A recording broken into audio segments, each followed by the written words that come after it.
Make sure I can't see. Is that selfish of it?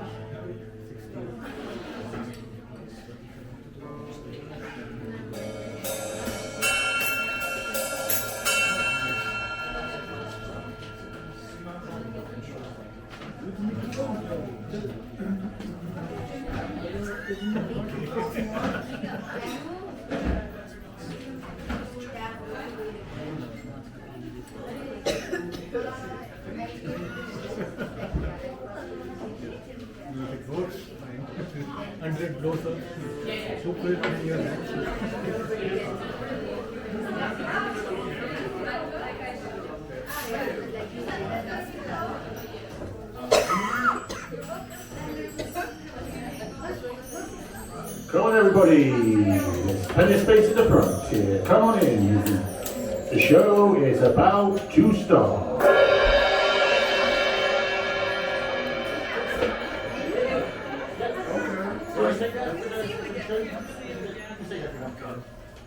If you want to give back to me, you can. If you want to stay there, just come to me. Feel free to control the host. No! I know that is good.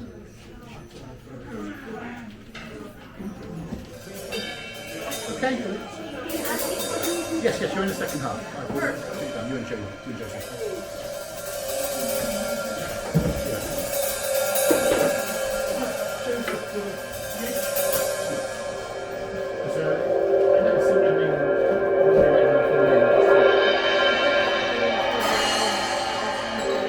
Come on in, guys. Get spaces at the front here still.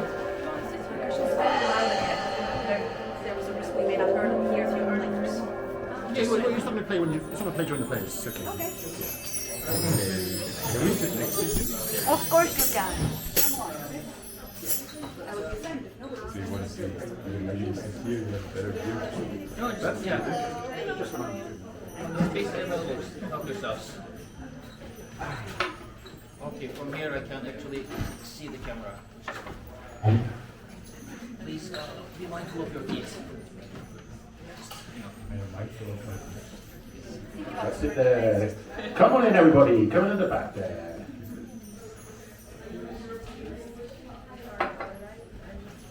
Okay, Jimbo, welcome to the Hopsack.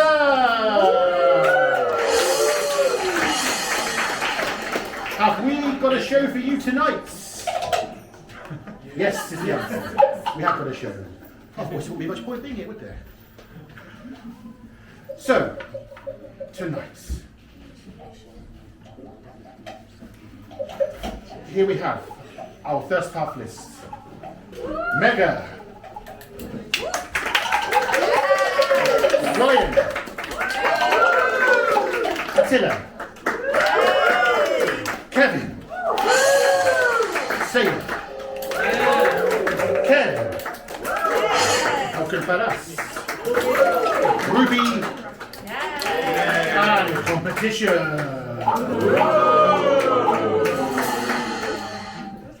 Okay.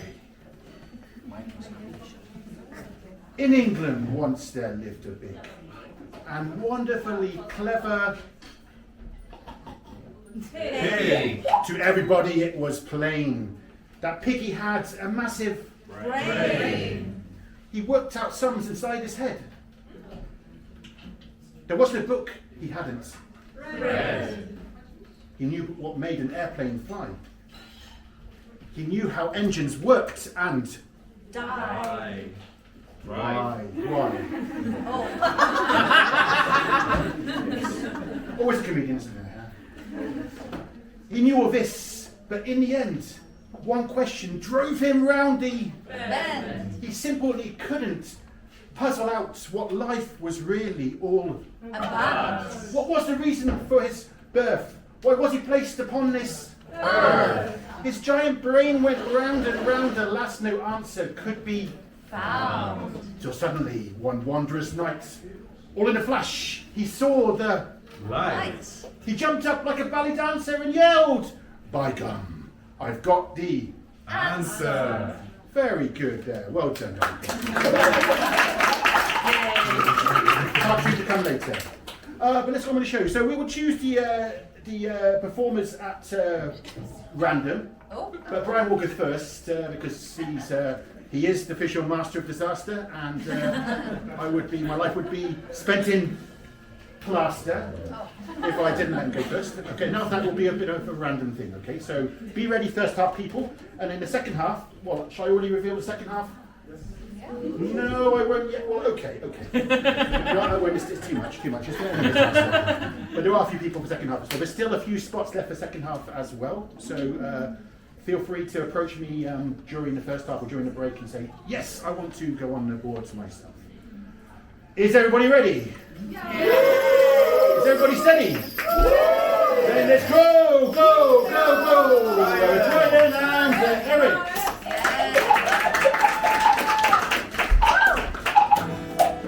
Well, I'm going cross between the mic and the guitar here, so I hope you can hear me okay.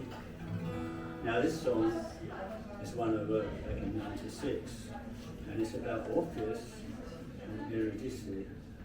Orpheus had to walk out of Hades and not look back. So this song is all about the tension that he feels, and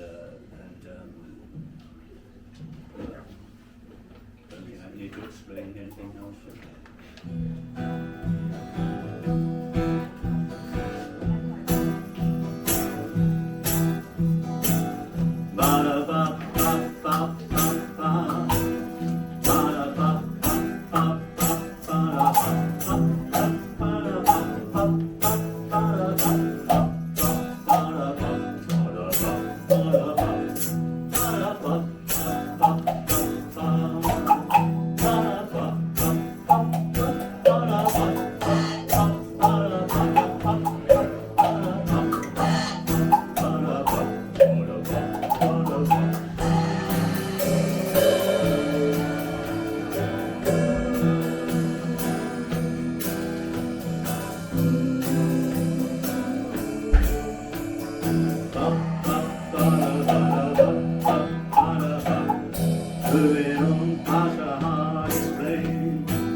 Make the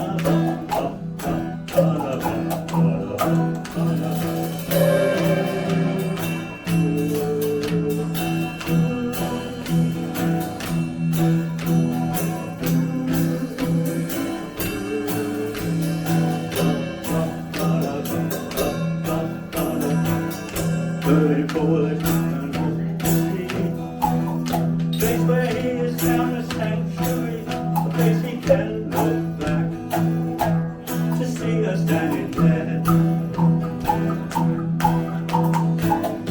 Looking back to the hardest flame, but meaning never see his girl again. He doesn't look around, whatever his despair.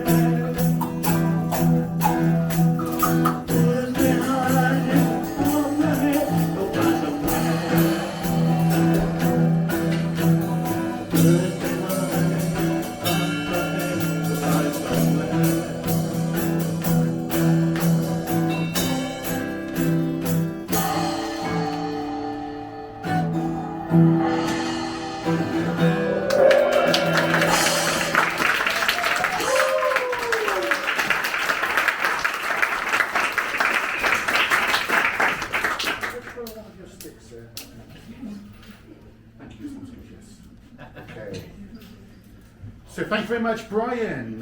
You know, Brian used to be a taxi driver in the past when he was in the UK.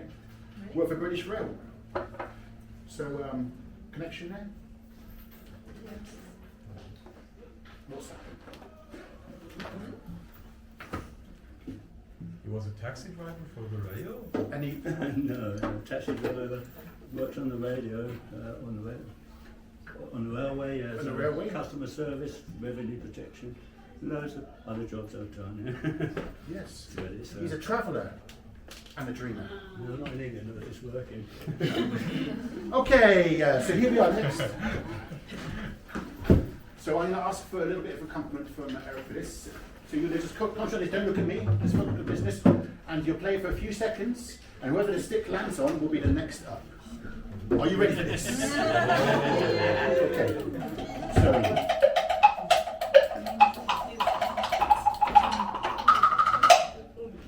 Sailor!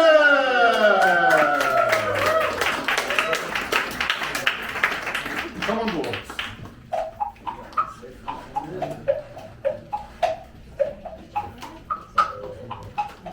Sailor, do you want to?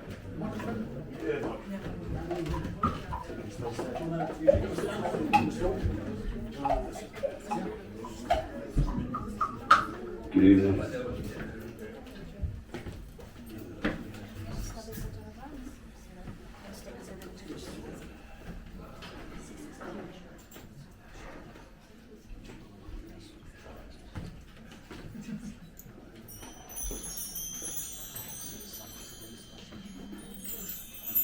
So, feel free to talk amongst yourselves. Seconds of you.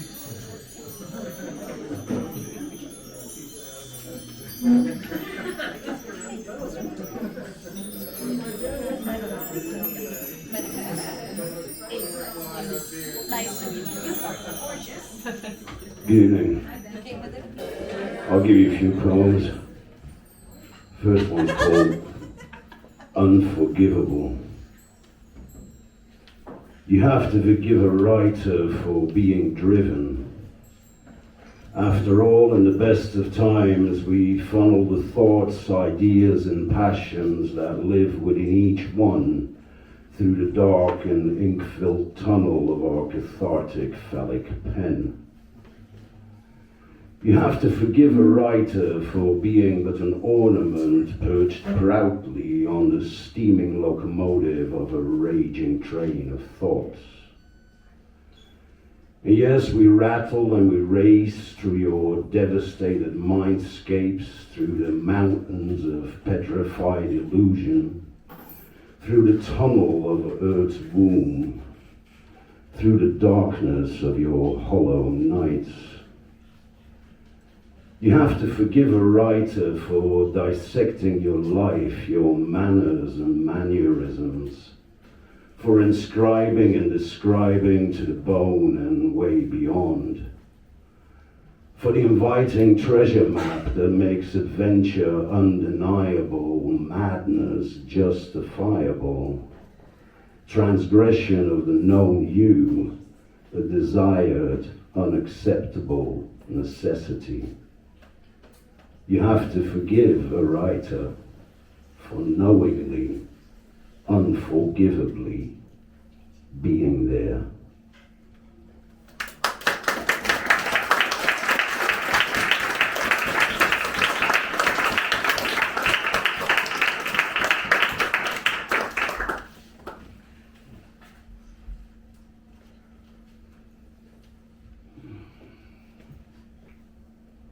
Venus morning star.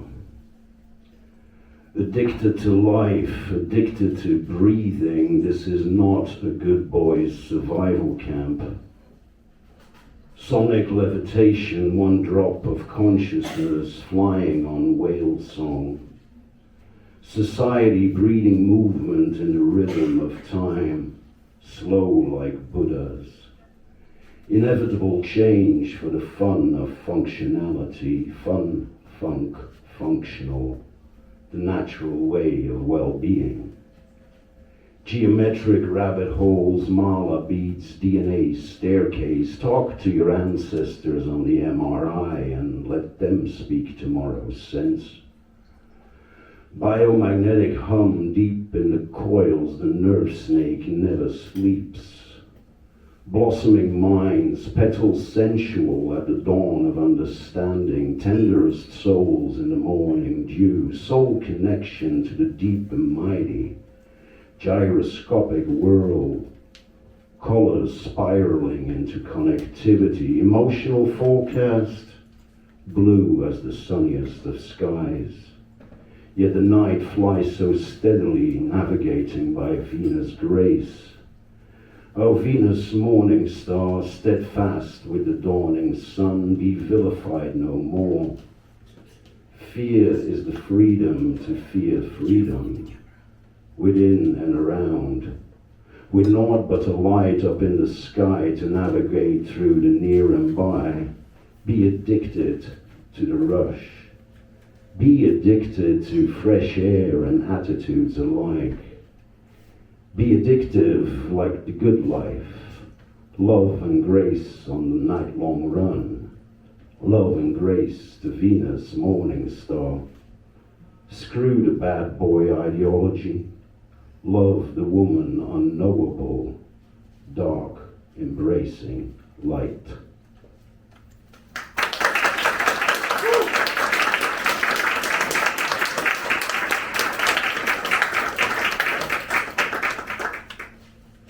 Thank you very much. Shall I give you one more? One more, yes. Yes, one more.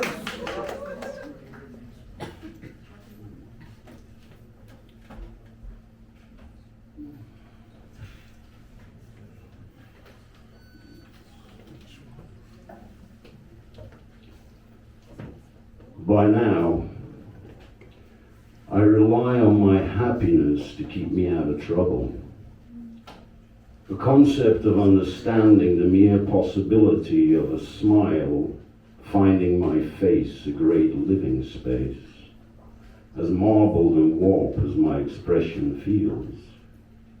What a long and busy wait it's been for myself to step out as I'm walking in. Sacred rage of old, embers of joy. Those fickle moments when sorrow wipes its own tears and pain implodes upon itself. Emptiness starts feeling spacious. An empty-handed eagerness to hold on to an unknown vibrant likeliness, a more colorful scenario. Embers of hope rekindle the day, tickling dawn with silliness. Scrape your throat, wiggle your toes, climb down from the branch. Laughter devoid of reason, sacred rage of old, a wild appreciation, stark contrast to society's pacification by conflict. I practice kindness for a reason, reasoning kindness into my practice. Thank you very much.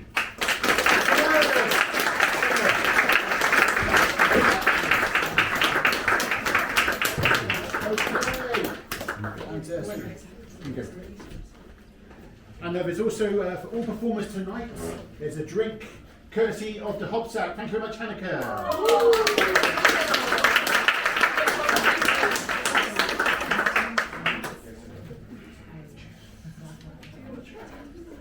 That's you too, Eric. Well done.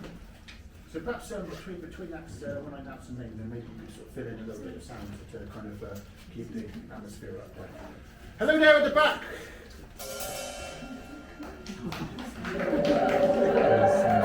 Hello in the middle.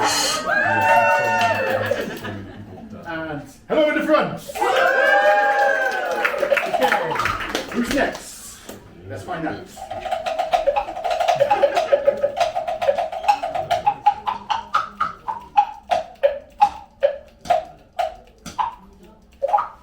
Oh. Okay, I think it was here. Elke and Farah.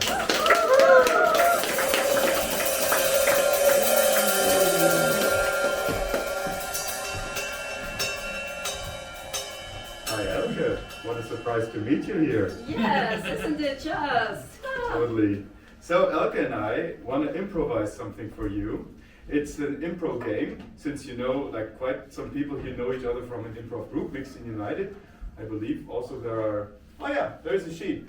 You can follow them on Insta if you like. We hope to give you a good taste of it. Yes. This game is called the Pillars game, and we need 2 people from the audience. And since Elke is on stage, she won't be like, I want to be it. I got her. You want to be? Okay, we take Elif, okay. And maybe one member of the audience that hasn't done improv yet. Okay, you, come here. Yay! Nice. All right. Sit here. Exactly. Sit in front of. You can sit here on the stage in front. Exactly. Hi. You can sit here. Yes. Hello. Hello. What's your name? My name is Laura. Hi, Laura. My name is Faraz. Nice to meet you. Nice to meet you. So let's start. Okay, I've prepped until this point, and the rest is improv. Thanks. Okay, so we need. Anything, just Perfect. So this game is going to go as follows. Elke and I are going to play a scene completely improvised based on an inspiration that we will get from you in a moment. Lara and Elif are going to serve us as a funny inspo in this scene. So, whenever I feel like, I don't know, let's say Elke asks you, Elke, so where have you been last week? I was at the museum. The museum she was. And so we will go forward, we'll play a short scene, you'll see. So, what is a place where you wouldn't like to meet a person that you don't like? Please. The sauna, okay, what else? A business meeting. What? A business meeting. I did not get the second one. Bathroom. A bathroom. Oh, let's go for the bathroom. It has sauna vibes. Bathroom. Okay, so give it up for. No, we don't need that. Wait till Let's put it to the side. Can you guys hear me? Yeah, Alright, let's scream, guys. I'm sure everybody in the back can hear me as well. Okay, so give it up for the Pillars game.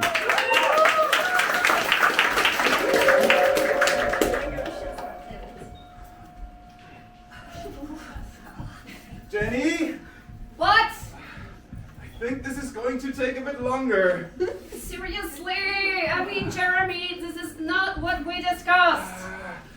Yeah, but you know, ever since I ate this cabbage last night, I don't know. I mean, why do you keep insisting on eating cabbage? Can't you just suck it up? That is just so important in this relationship if we ever want to make it work. Okay, I can try to suck it up, but can you show me how? Just can you guide me through the process? Yes, of course. First, you have to think very carefully. But okay, I should think about what? Definitely about clothes. Those are the most important things when you are eating cabbage. Okay, I'll think of my favorite piece of clothes. It is a Pants. It's a pant. Pant? Oh, like one. Okay. It's like a one-sided trouser that I love to wear. It's very easy. Actually, I wear it right now. I have seen you in it and you look very Fantastic. in it, definitely. It makes me believe that this relationship might, Swim. after all. Swim like little baby I want to bring to birth here. Okay, come on. Bring me through the process real fast. I want to Okay, get out of this. so Ah. first you take the pant. Okay, Yes? soak the pant. Yes, and then you suck it up. Okay. You do this through your, Abdomen. but Okay. first, obviously, you're gonna have to make A sacrifice. this sacrifice should definitely involve A song. a song, indeed. Can I Which stand up for will the be song? about Love. a song about love, and I think you should come out for this song. Okay, wait. Let me just quickly. Shit. You know what? I'll take an emergency pill here. It sounded Delicious. Yep, I didn't touch anything. These hands are clean. of course. Okay, the song I think should be about Gayness. gayness. It is Pride Month somewhere. DJ, give us a rhythm.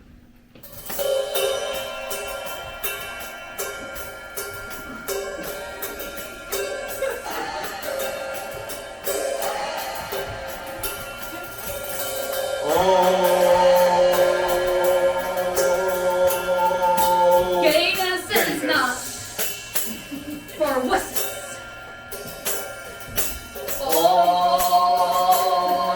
Oh, gayness is not for pussies. What is gayness for? Lesbians. Lesbians. What is it also for? Everyone. Gayness is a spectrum, and we are all but players on its merry little field. But who is not part of gayness? It is Police. Please. Not part of gayness. Not part Definitely of not. gayness. Honey, Yes. this really did it. I feel so relaxed. The Finally. song, maybe also the pill. You're relieved, and I feel like it's ready for you now.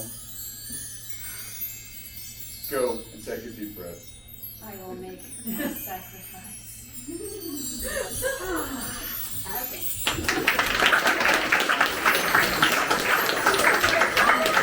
Sorry, it wasn't so nice. Oh, we had fun. So, thank you very. That was really. Sure. I didn't feel. Okay, here we are. Who's next up?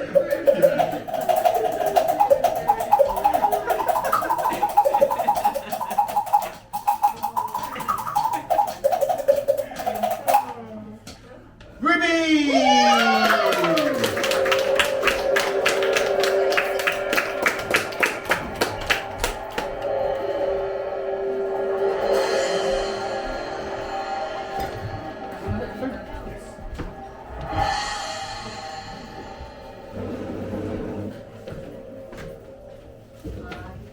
Does anyone speak Spanish here? Sí. Yeah?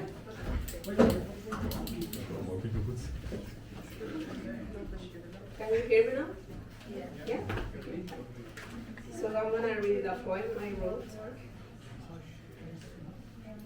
The title is Volver. La nostalgia siempre ha estado conmigo. Siempre me he sentido un extraño en la ciudad. Estar solo es estar donde uno no está. Y muchas veces yo no estoy. Me acurruco en las letras de tristes canciones como si mi corazón aún doliera. Tengo la mirada perdida en el horizonte, mirando lejos de donde mis pies reposan. Viajando en trenes me descubro romantizando una lejanía donde no estoy. Allá, lejos entre los árboles y las llanuras, detrás del sol que se va. Aquí sentada en la hierba observo mis pies, abrazo mis piernas y rodillas contra el pecho. Quiero concentrarme en el lugar que mi cuerpo ocupa, traer mi mente a este lugar y estar aquí por un momento. Aceptar y abrazar todo lo que soy y lo que me sucede. Entender que ya estoy en mi camino y quiero llenarlo de flores y árboles con frutos.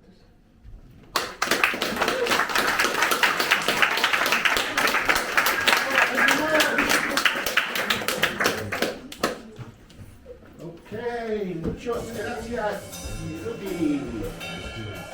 Muy bien, muy bien. ¿Cómo están? Bien. Claro que sí? Sí. Okay. As I should mention by now, this is International Spoken Word and Music Night, all languages welcome!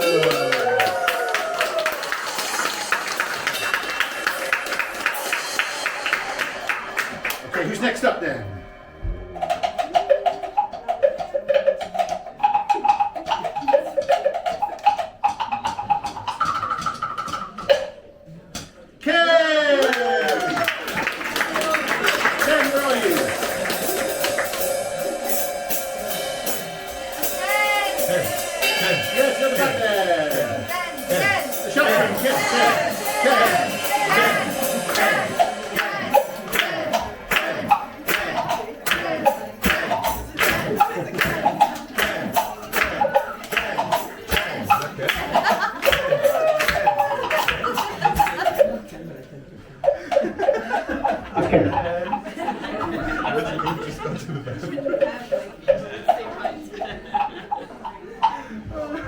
Muchas gracias a todos. Bueno, no he pensado a hablar en español, pero yo vengo de Nueva Zurich. Nueva Zurich was first New Amsterdam, and then it became New York, and now it's New Zurich. Anyhow, this is a song I wrote many, many years ago. Hit it, maestro. Actually, let's do it first.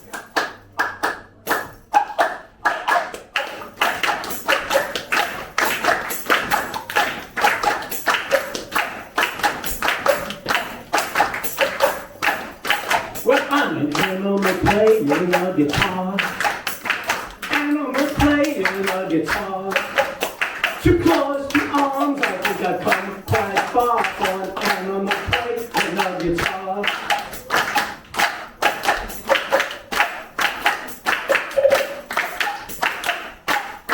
Well, I scratch my tailbone and I pick my nose. I keep the beat by swinging my balls. Slap my drum, hit my tambourine, and wait for a saxophone to come around again. I'm just an animal.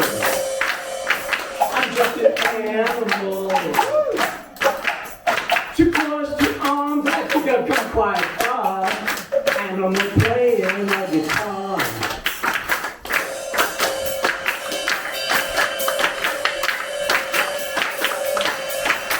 Well, I am what I am and nothing less. Learn how to cook, learn how to dress. Learn what's wrong and I learn what's right. I learn how to read and I learn how to write. But I'm an animal. I'm still an animal. Too close to arms, I think I've come quite far for an animal playing a guitar.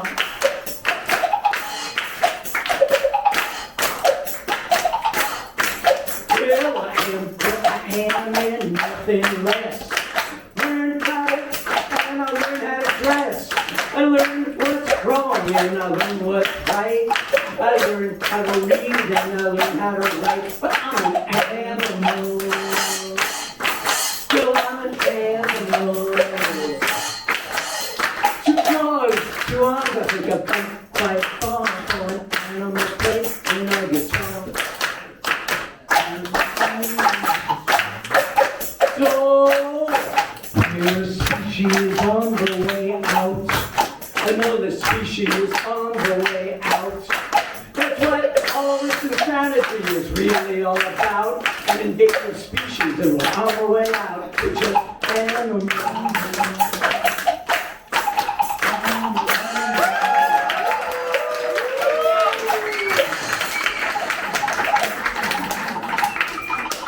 That's a new song. Here's an old song.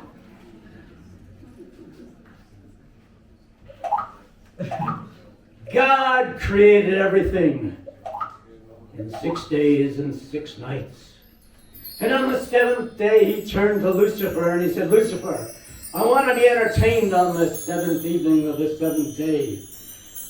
And to make it short, Lucifer agreed. But he said, don't expect it to be exactly the way you said it was. And God said, all right, I get it. He who is busy being boring is busy dying. So there it was on the 7th morning of the 7th day. And God said, let there be light. And Lucifer got up on the stage. And he said something like this. In the beginning, there was an E chord. In the beginning, there was an A chord. In the beginning, there was a B chord. And those of us who consider music a spiritual path, we call that the Trinity. Because you can make up thousands of songs with those 3 chords. Or else you can be like the Hare Krishnas and just sing the same song over and over and over and Hare Krishna again. So there it was.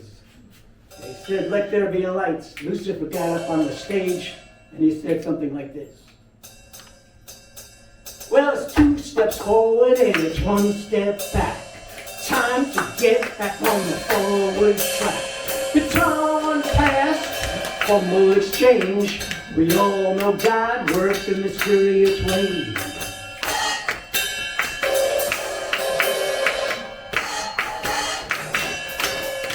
But I myself, well, I'm nothing new.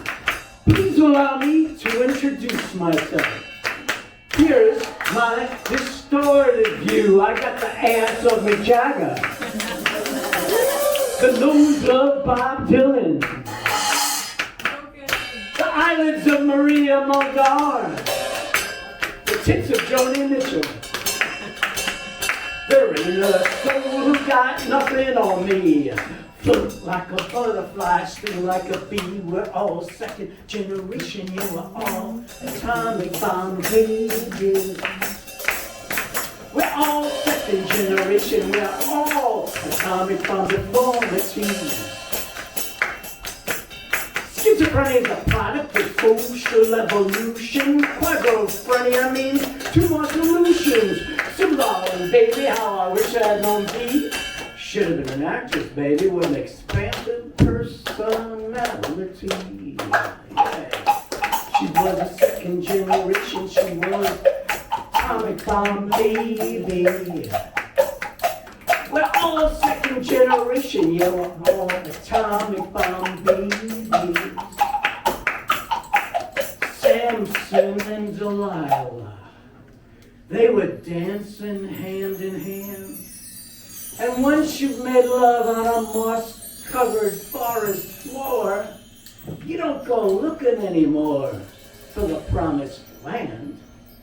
So come on, everybody, gonna get up and dance. We're gonna shake all our asses, gonna start a new romance. With love on the lips, you can do plenty wrong. They got us dead, we don't get to sing silly songs. Joy in the face of danger, activity in the face of madness. You can't buy peas in the Mideast, and watermelons going for wheelbarrows of money in Gaza. So come on, everybody, gonna get up and dance. Shake all our asses, gonna start a new romance. With love on the lips, you can do plenty wrong. If we're dead, we don't get to sing silly songs. La la la la la. La la la la la. La la la la la, Gloria in the Chelsea Hotel.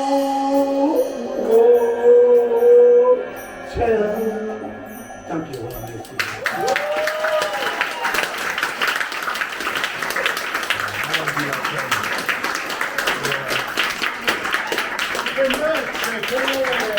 Good luck to all of us. We're gonna need it. Okay. And just for anyone offended by that semi-nudity, we do apologise. But anyone who wasn't offended, please come to see me at the interval for his phone number. Okay, who's next? Scratch off.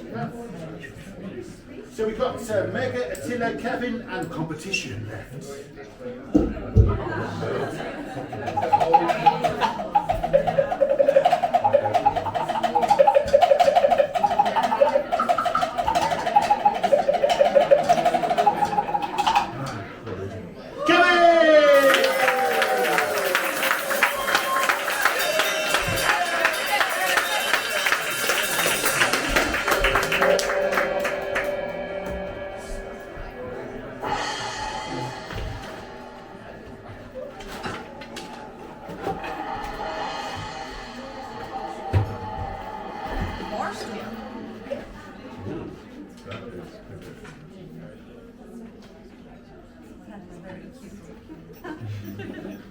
Is everybody having a nice time so far? Yeah! I'm having a bad time tonight so far. No. Wait, I haven't started yet. You can have a bad time after that. It's a spectrum. Okay.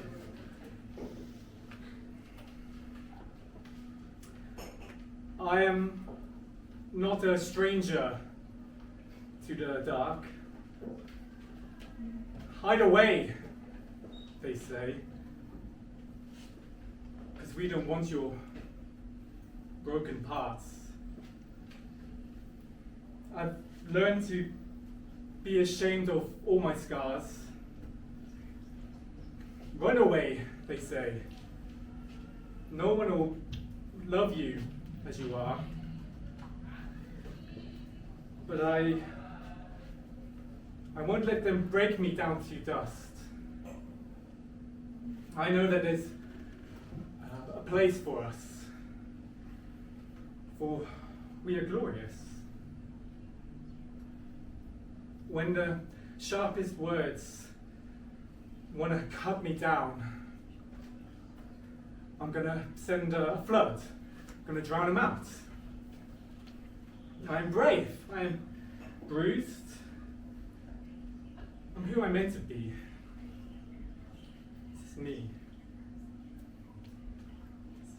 Look out, 'cause here I come. And I'm marching on to the beat that I drum. I'm not scared to be seen. I make no apologies. This is me. Another round of bullets hits my skin. Well, fire away. Because today, I won't let the shame sink in. We are bursting through the barricades, reaching for the sun. We are warriors. Yes, that's what we've become. When the sharpest words want to cut me down, I'll send out a flood. I'll drown them out. I am brave. I am bruised. I am what I'm meant to be. This is me. Look out, because here I come. And I'm marching on to the beat I drum. I'm not scared to be seen. I make no apologies. This is me.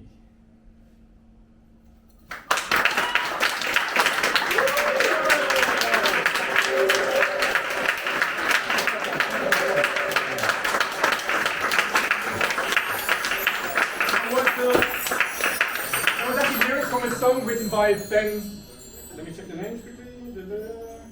Benj, Pasek, and Justin Paul. The song is called This Is Me. It's actually a bit cheesy, but did a serious version. It's from a film called The Greatest Showman. So that's what it was.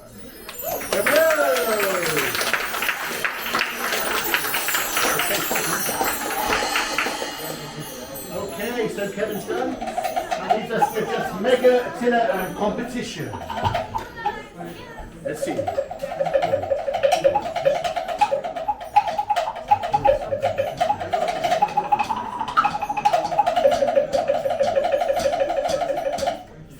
Competition!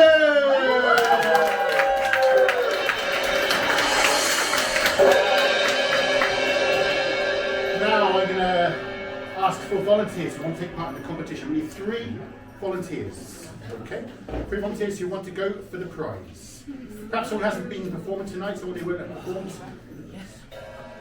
And if there's any motivation necessary, I will tell you there are prizes on offer.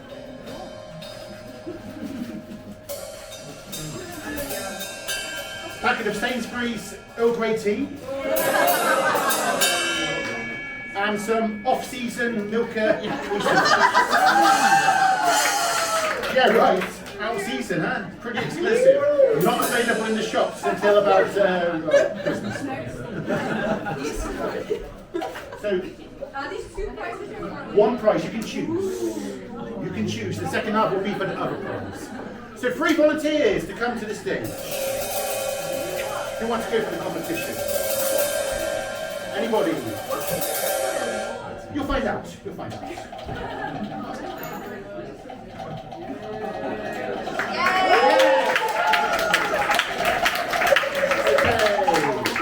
Couple more volunteers.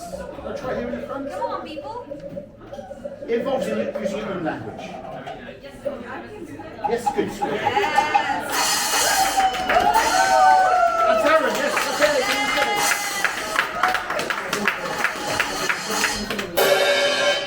Now, it's spoken word night, so the idea is to make a short speech of about 30 to 45 seconds. Okay? I'll give you a sign when it's 30 seconds, and then try to wrap up in the next 15 seconds. Okay? A short speech, one about. Now, the thing is here is that you can use your own language. So most people won't understand what the hell you're saying, so it doesn't matter. So don't feel too accountable for what you're saying. But what's important when you make a speech, everybody? What's the important thing? Emotion. Intonation. Emotion, intonation, volume is important, of course. Intonation's important. Audience engagement. Yeah, but take your time. Take your time. Don't feel you have to rush. Pauses are very good. All the top orators always pause. A lot. Yes, thank you very much. A lot. Okay. So we need 3 subjects for these 3 speeches. So can we have some subject suggestions, Charlton? Circles. Circles, number 1. Anybody else? Huh? War. Circles, war, and Barbecue. Door frames. barbecue. We'll go for circles. Okay, we'll have 4 subjects, and then there's at least 2 choices for everybody. So circles, altogether. Circles, war, barbecue, and Flowers. Door frames. door frames. Door frames. Okay. So who'd like to go first? Take the first subject, and remember it's in your own language, so you can do whatever you want. But you got. Yeah. Are we to pick one or? You pick one of the 4 subjects. So. Circle. So, okay, so Tara, you can step forward for circles. Door frames. Whoa.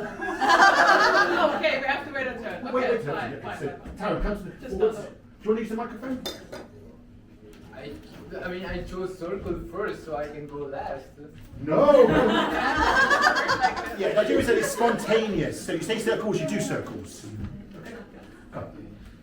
So I'll give you 45 seconds maximum. When it's 30 seconds, I'll give you a sign, and then you need to wrap up the speech. Okay? And what language are you going to play in? Tamil. Tamil, everybody. Woo! And the last few seconds, maybe give us a little bit of accompaniment just to help finish off the speech. Just a very light bit of it. Okay. Are we ready, everybody? Yeah. Are we steady, everybody? I'm not ready. Yeah. 3, 2, 1. Action. Vattam. வாழ்க்கைன்றது ஒரு வட்டம். இங்க தோக்குறவன் ஜெயிப்பான், ஜெயிக்கிறவன் தோப்பான். கர்மா எப்படி வேலை செய்யும்னு யாருக்குமே தெரியாது.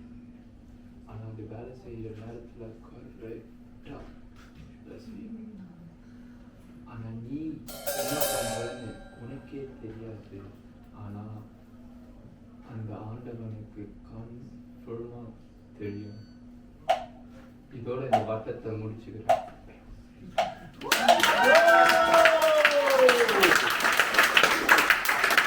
So that was, oh, we didn't give the names, did we? Oh my God. So who are you? Taran with circles in Tamil. Okay, so next up, who would like to go next? Choose a topic. I don't know what the other thing was. What's topics again? We have door frames, barbecue, and war. Yeah, door frames. Door frames, okay. And you're going to perform it? Too slow. I don't know any other languages none of you know, so so I can't do the funny. Yeah. What's saying bottom? Being another language.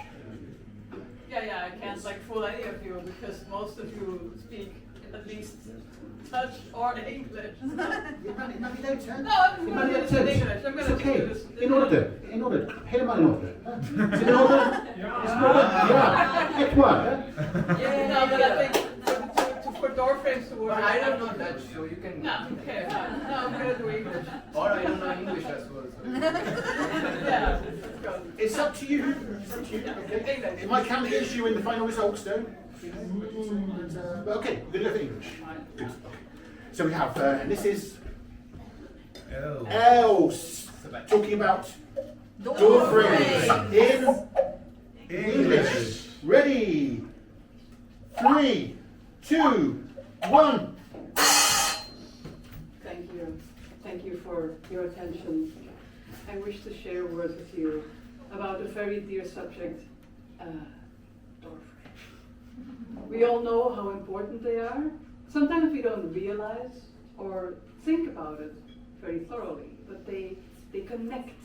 They connect rooms, they connect people, they connect thoughts between people by going through a door frame.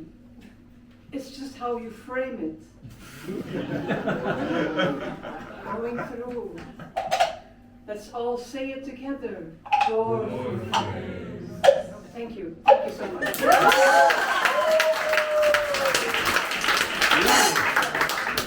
Very nice, Else. And our final contestant for this competition. Christy, hello. Christy, everybody. And Christy's going to be performing a monologue about? About the war. The war.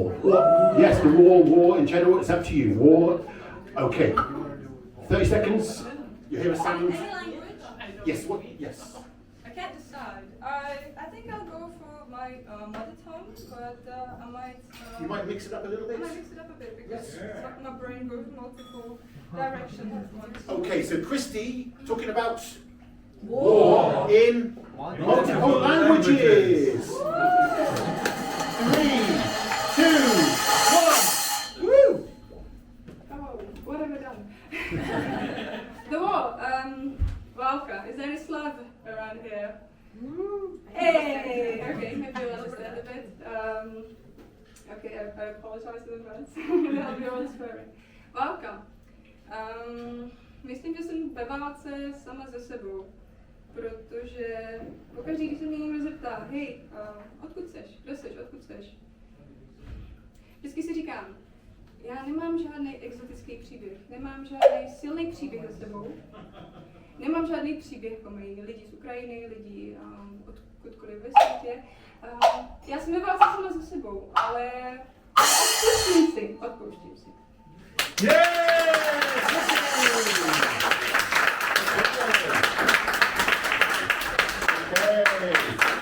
So, tougher, but it's going to be one winner, and the winner will be chosen by you, by your noise that you make for each person. Okay, so decide which one of those three you're going to commit to with your noise. Don't just go, hey, wait. Otherwise you'll lose clarity and it'll be hard to find the winner. Okay, so, step forwards, everybody, step forwards. So we got Taran there, we got Else there. And we got Christy. I love the door frame. Okay, so Christy's going for the door frame. Well, you know, that's an interesting tactic. Okay, what language, do you recognise the language she was talking in? Polish. Polish, was it? Check. Close enough. Oh, I'm sorry. Okay. Okay. So ready to make your noise. Choose one person you're going to make your noise for, okay? It's all your choice. Okay. Ready then for contestant number 1, Tara! Contestant number 2, Els! And contestant number 3, Christy! Oh, it's very close, but the winner was Els!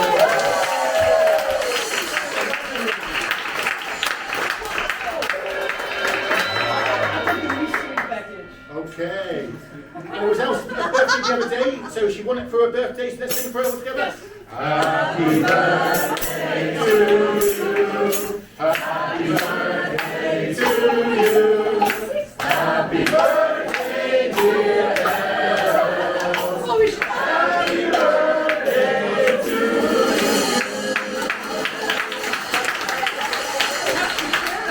Okay. There we go. We have so much in common. Get a drink as well. So thank you very much, our competition!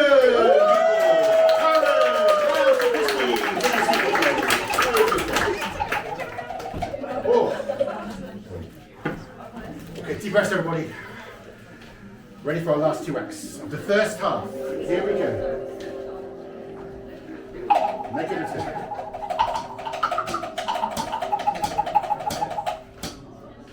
Attila!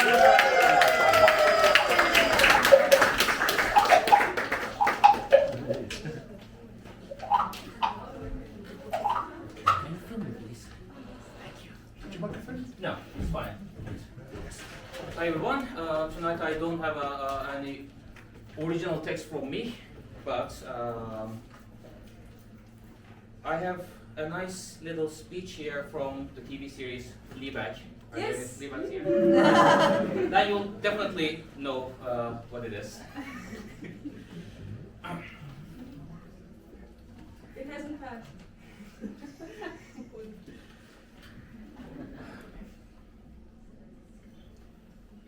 Love is awful. It's awful. It's painful. It's frightening. It makes you doubt yourself, judge yourself, distance yourself from other people in your life. It makes you selfish. It makes you creepy. Makes you obsessed with your hair.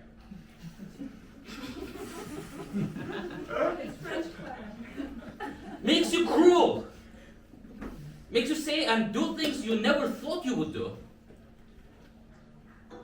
It's all any of us want, and it's hell when we get there.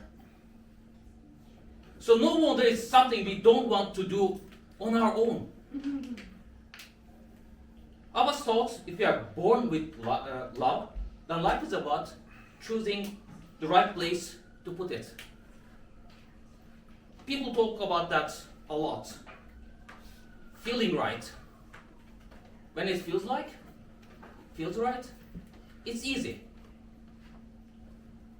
But I'm not sure that's true. It takes strength to know what's right.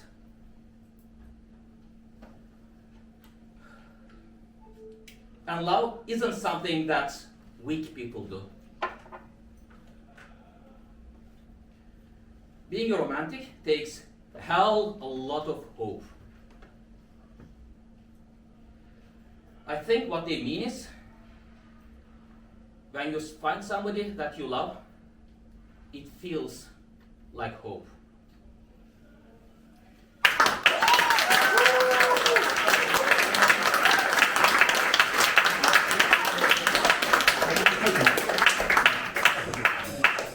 Thank you very much, Attila. So this brings us to our last act of the first half.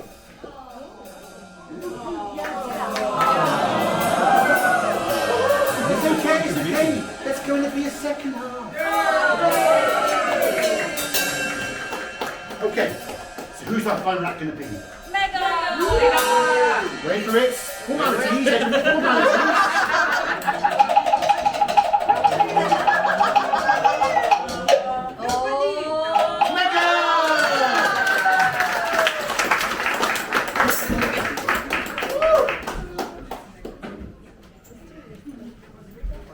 Do you want to make a film?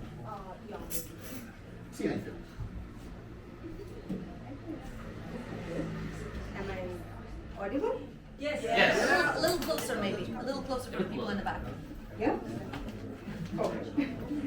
So, good evening, everybody. I'm Megha, and today I'm going to read a poem. The title of the poem is Krishna Ki Chetavni, meaning Krishna's warning. This poem captures the moment before the great war of Mahabharata, where Lord Krishna wants the Kauravas to choose justice and peace or face destruction through war.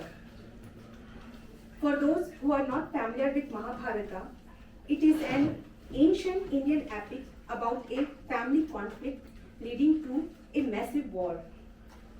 Krishna is a divine figure who served as a charioteer and guide for the Pandavas, the good brothers. The poem is written by Ramdhari Singh Dinkarji. So, enjoy the poem. वर्षों तक one में घूम घूम बाधा विघ्नों को चूम चूम, वर्षों तक वन में घूम घूम बाधा विघ्नों को चूम चूम, सह धूप धाम पानी पत्थर पांडव आए कुछ और निखर, सौभाग्य न सब दिन सोता है, देखे आगे क्या होता है. The Pandavas, after being exiled unjustly, wandered in forest for years. They faced heat, cold, pain and challenges, but emerged stronger and purer through this trial. मैत्री की राह दिखाने को, सबको सुमार्ग में लाने को, दुर्योधन को समझाने को, भीषण विध्वंस बचाने को, भगवान कृष्ण हस्तिनापुर आए, पांडवों का संदेश लाए. दो न्याय अगर तो आधा दो, यदि इसमें भी अगर बाधा हो तो दे दो, केवल 5 ग्राम रखो अपनी धरती तमाम, हम वही खुशी से खाएंगे, परिजन पर पसीना उठाएंगे.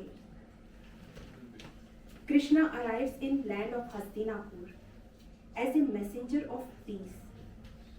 He offers Duryodhana a final chance to avoid war and take the path of righteousness. Krishna proposed, if full justice isn't possible, give the Pandavas just 5 villages. They will live peacefully and won't raise weapon against their own. Duryodhan वह भी दे न सका, आशीष समाज की ले न सका, उल्टा हरि को बांधने चला, जो था साथियों से साथ नहीं चला. जब नाश मनुष्य पर छाता है, पहले विवेक मर जाता है. Duryodhana refuses even 5 villages and instead tries to arrest Krishna, a cosmic divine being. Hari ने भी भीषण हुंकार किया, अपना स्वरूप विस्तार किया. डगमग डगमग दिग्गज जोले, भगवान कुपित होकर बोले, जंजीर बढ़ा और सांधी से, हाँ हाँ दुर्योधन बांधी से. देख यहाँ गगन मुझ में लय है, देख यहाँ पवन मुझ में लय है, मुझ में विलीन झंकार शकल मुझ में लय है, संसार सकल अमृत फूलता है मुझ में, संसार झूलता है मुझ में. Krishna rose and shows his universal form, challenging Duryodhana to bind the infinite if he dares. Krishna says, the sky, wind, creation, destruction all reside within him. He is the source and the end, the creator and the destroyer. The entire physical universe is part of his body.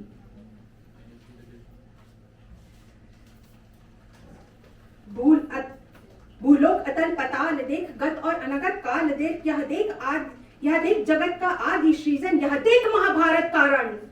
मृत्यु सी पटी हुई भू है, मृत्यु सी पटी हुई भू है, और पहचान इसमें कहां तू है.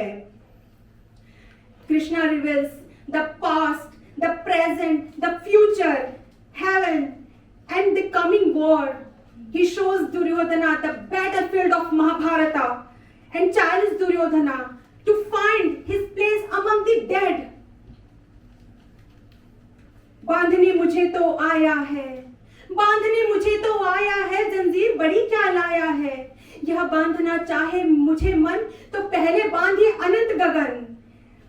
सूने को साध न सकता है वह मुझे बांध क्या सकता है। हित वचन नहीं तूने माना, मैत्री का मूल्य ना पहचाना, तो ले अब मैं जाता हूं, अंतिम संकल्प सुनाता हूं। याचना नहीं,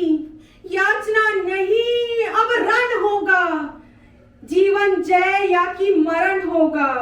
टकराएंगे नक्षत्र, बरसेगा भू पर वही प्रखर, फण शेष नाग का डोलेगा, विकराल काल मुंह खोलेगा। दुर्योधना, रण ऐसा होगा फिर कभी न जैसा होगा।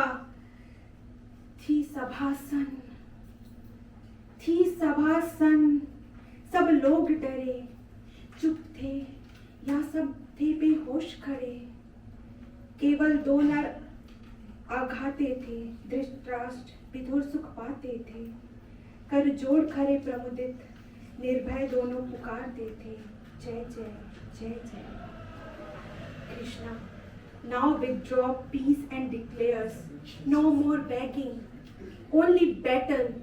Either life will win or death. When evil refuses to listen, justice must rise with weapons. Stars will collide, fire will rain, time will open its jaw.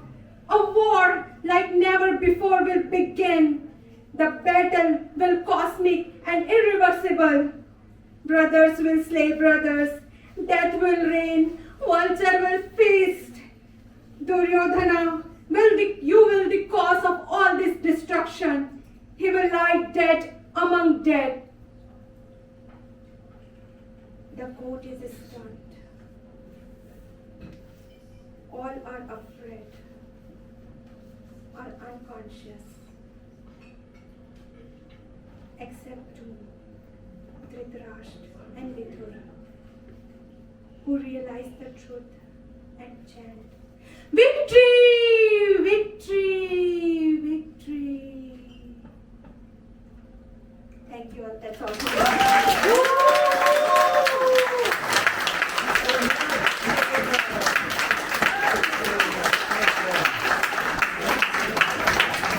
Okay, that's a beautiful way to end the first touch. So thank you very much, everybody. Take a break and we'll start again in 15 minutes.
words? Yes. Really good. Have a look at this. Second half, starring. Eric, when you're ready. Second half, starring Taryn, Francesca, Joseph and Elise, Brian, JJ, Ruby, Tice. Contest 2, we'll see. We'll see. The out of season, no, not out of season, but not out of date. Easter eggs. Nina, Jan, Elisa, Carsten, Charles, Raquel, Max, and Christy. Oh my goodness me! OMG! Okay, but first up tonight. And as tradition goes, the first act is already set in stone because there's someone who's shown her heart to me. She's the best to me because she is me.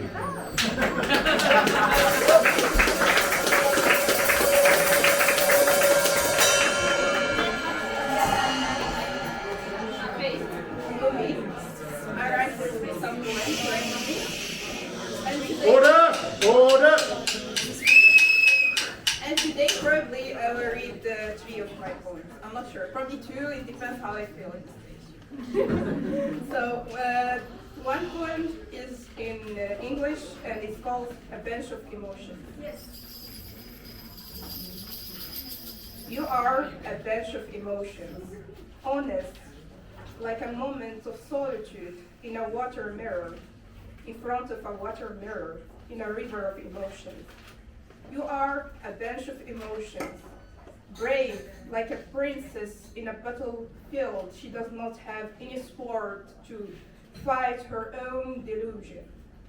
You are a bench of emotions, complicated like a math equation to a poet like me who knows by heart the solution.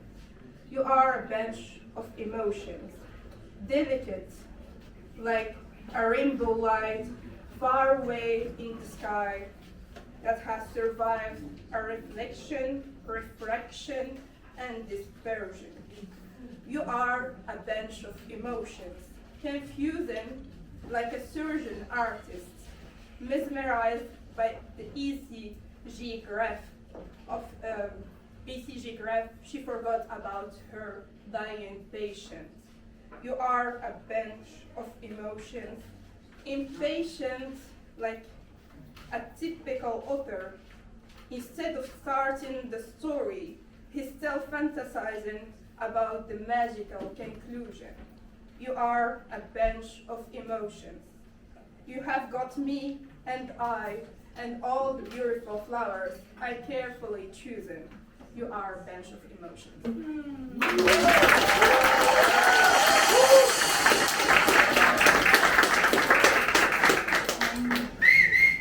The second poem probably I will, but it's in French. I don't know if somebody speaks French here. Okay, so I will explain a bit the context of the poem, and then I will start it. So the poem is inspired by a friend of mine about her story. She was about her story friendship that starts in a hospital room with another friend. My friend, she was a cancer patient. Now she is good. She's in remission. But it has she has a very beautiful story that's a friendship that I want to share through this poem in French. So yeah, the poem is called Les Moments like soft moments. Les moments doux. Les moments doux que je t'ai promis sont détaillés dans les lettres roses. Je les envoyais avant que la tempête finisse. Je les envoyais à la même adresse de l'autre fois. Le bateau résilient qui dépasse les attentes. Un petit bout de bateau fier de ses fissures que la tempête a créées, fier de ses blessures sur le bras des pêcheurs, sur les bras des marins, sur le cou et la poitrine de quelques-unes ou quelques-uns. Je les atteindrai en câlin chaleureux, signés en mots doux qui guérissent les maux doux. Et tendre la main aux combattants souriants qui s'accrochent à la vie et aux rêves fous. Signé « Je t'aime » en profondeur de la peine. Les moments doux étaient là quand le destin nous a rassemblés dans une chambre à deux. Merci.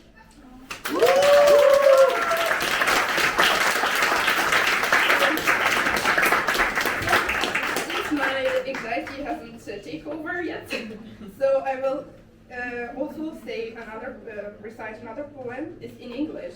These are the letters that I used to send to my friend during her... Okay, now you hear me? Okay.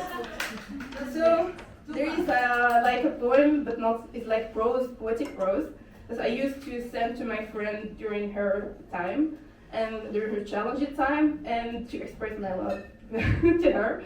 And I had written it in a poetic prose. I hope it will have some grammatic mistakes, but don't care. Okay.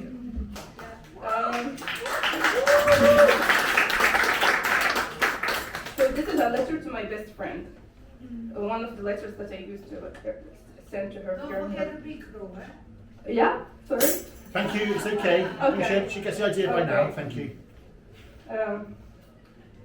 I don't believe in expressing my love for you through words, because I think that you can hear my actions louder than anything, and feel my soft toughness when you see my precise roughness in my messy harmony. And you try to surf my steady waves with your wild emotions and thoughts. But today I changed. I choose to write you and sharpen my pencils to the shape of your heart, to meet you there where your eyes lost their sparks. I fit my words between two heartbeats and pray that you live forever, so I can have enough space to express my love for you. I love you. I love you to the endless space, and pray every day that you will choose to hear my love words loudly and give up your pain to the wind. And if the weather gets colder, I hope you get enough love letters from me to make a fire that will comfort your winter and calm your storm. May this letter would be our vow to you, our vow to life. Amen.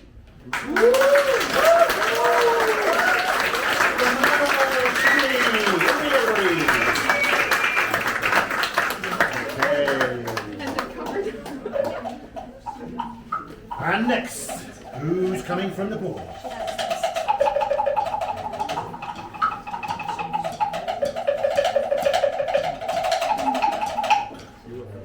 Max!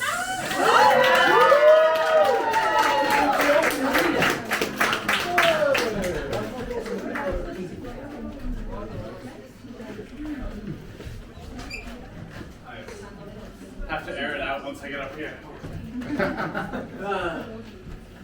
So I'm going to try to project without the microphone, and you can tell me if you can hear me back there. It's not appreciated, apparently. No? Yes? No? Okay.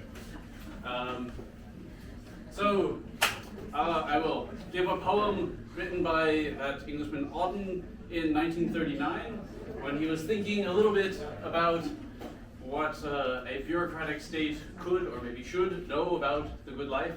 A question which I think is only more relevant today.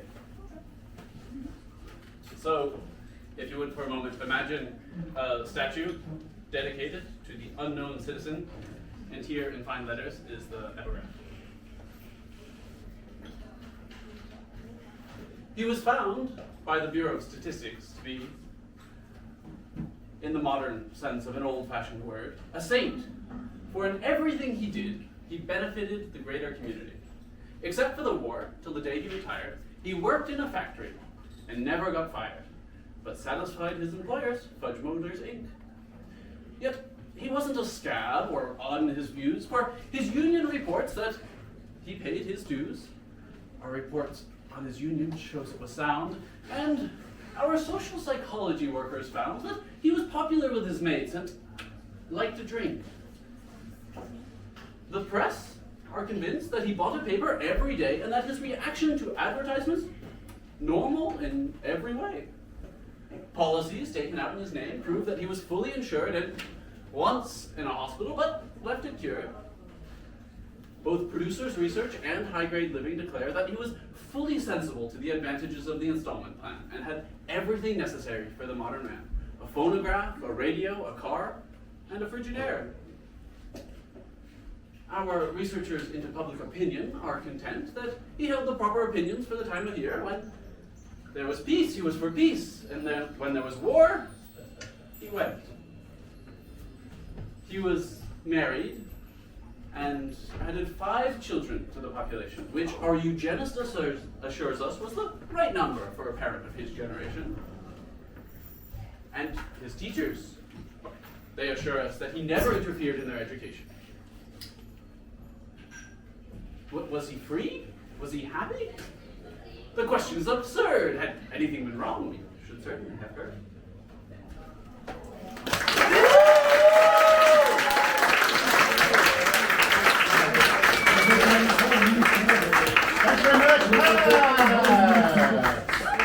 Okay, next up on the board. Are you ready? Oh.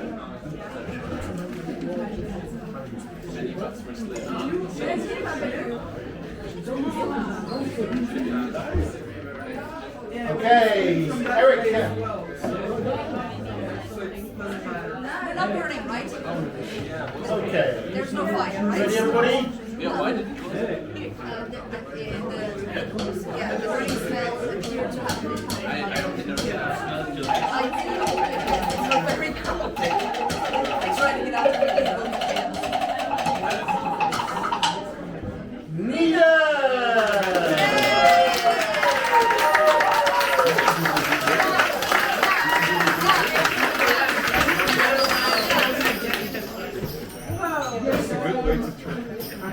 Okay, buddy, it's Nita!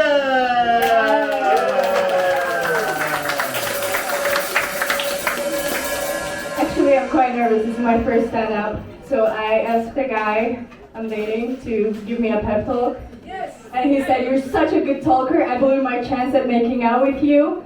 So I'm quite motivated. Okay, so today I wanted to tell you, can I? Yes, do it. Yeah. Yeah. Okay. I wanted to tell you the story of how I broke my neck. So I fell. It was a bit high. The stairs, not me. And then I went to the ER. Actually, my friend took me to the ER. And I don't know if any of you have been to the ER in Belgium. Yes. Probably. Yes. You probably waited a lot. I didn't. I was dying. So it's a crazy place. You have the nurses at one side and they're singing anxiety, and then you have me with a nerve compression. So it was my first time empathizing with a man and how they go through life. When the doctor asked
me, do you feel anything? And I was like, can you describe what you're feeling? And I was like, no.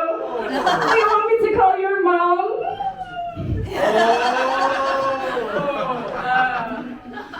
And then the neurosurgeon comes, and then he explains what's wrong with my neck. I misaligned some of the vertebra, and I have a spinal injury. It's compressed. Yeah, it's fucked. Very bad. And then he explains what they're gonna do is like, we're gonna put some cages and screws, no problem. I've been screwed by men before. At least this one doesn't live with his mom.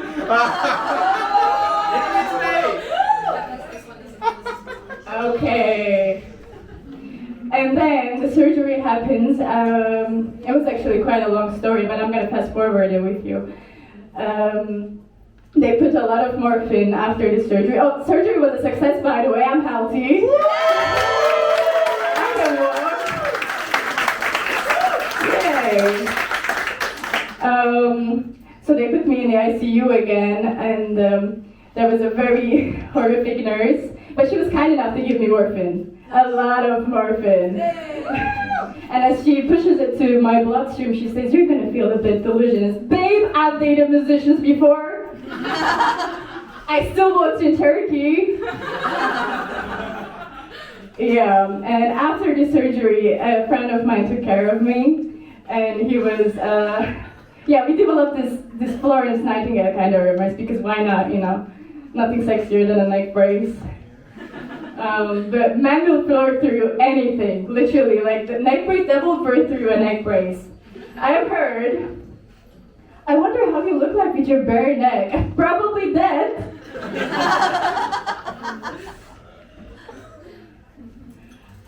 So it didn't last long, honestly, because he was polyamorous. Yeah, you know the drill? I feel like some people are, yeah. He was poly, like, this man wants to talk about feelings all the time. Like, I have a broken neck, Palestine is still not free, and he feels invalidated. Yeah. Anyways, life after the surgery has changed a lot, actually.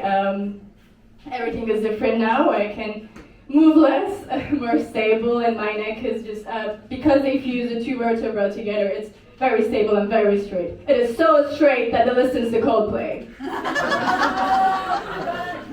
It is so straight that It doesn't know how to make women come. Thank you, everyone.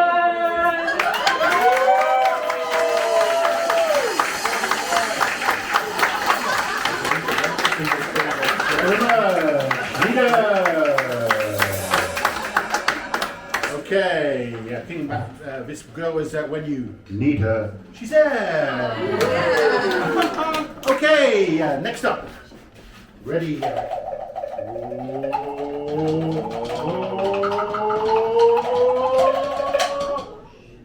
Thais!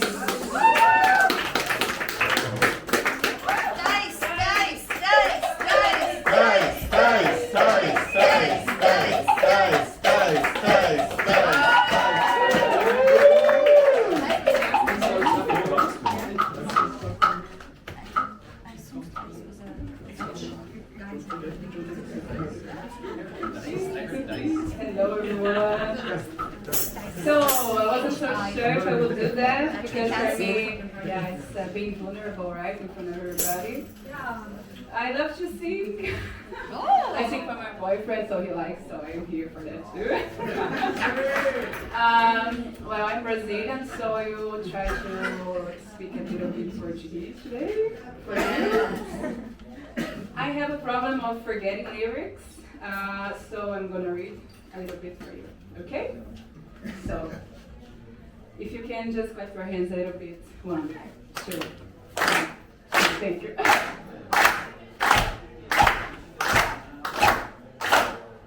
Olhei até ficar cansado de ver os meus olhos no espelho. Chorei por ter despedaçado as flores que estão no canteiro.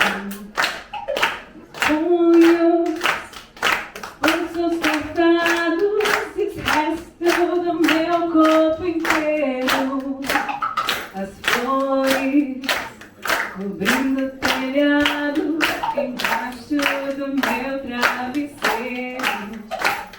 Das flores por todos os lados, há flores em tudo que eu vejo. As flores são várias, fantásticas.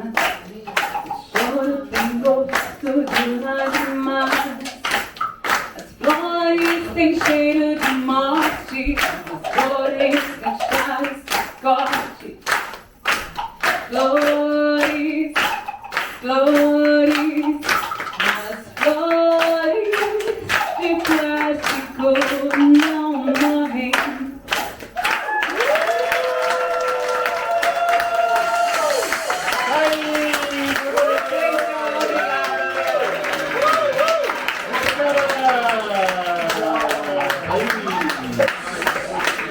Okay, everybody, todo bem?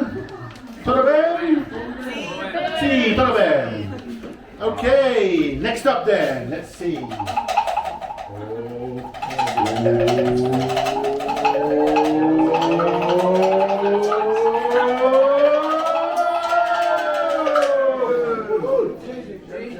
I think it's actually Brian, our resident musician. Take the stage, Brian.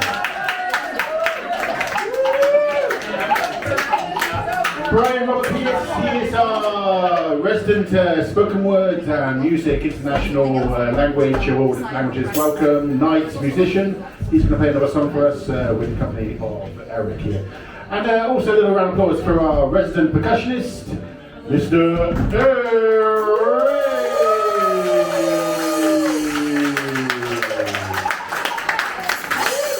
Remember, please, don't forget to give your feedback to all the artists tonight. Go and tell them how well they've done and give them a good pat on the back, because they deserve it, everybody.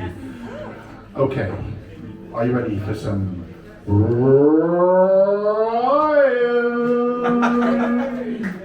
Right, yes.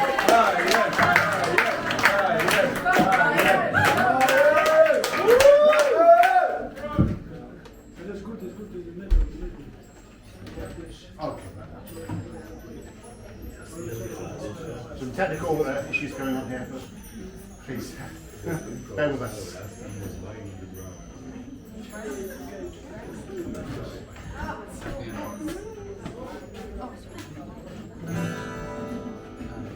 But this is not a very long song, it's only got 3 verses. Then I never wrote any songs about it. This is the one I did. So the thing is, I can do the 3 verses. But if anyone can want to go slip in and do a verse in between, then they're welcome. Just improvise something and went to the laundry or something. Maybe I need to. And the chorus is maybe. Okay?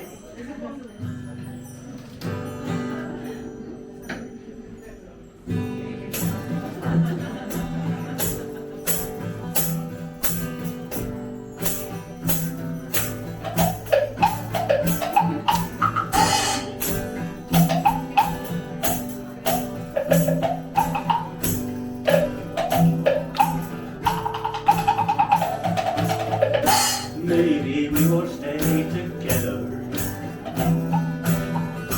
long as us face with the sun. Maybe have some minds and bodies, we'll join gently into one. Maybe,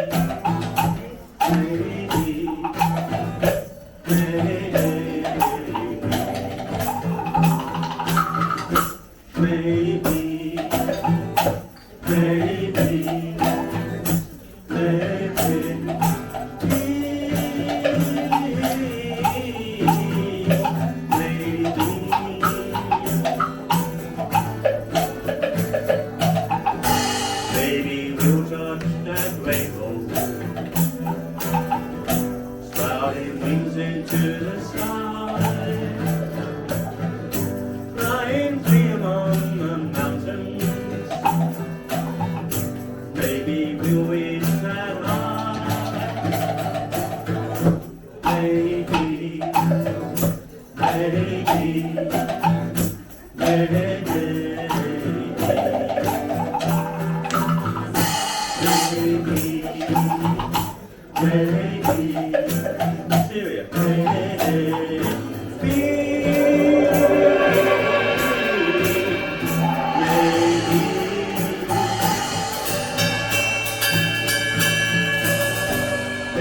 we'll blend together,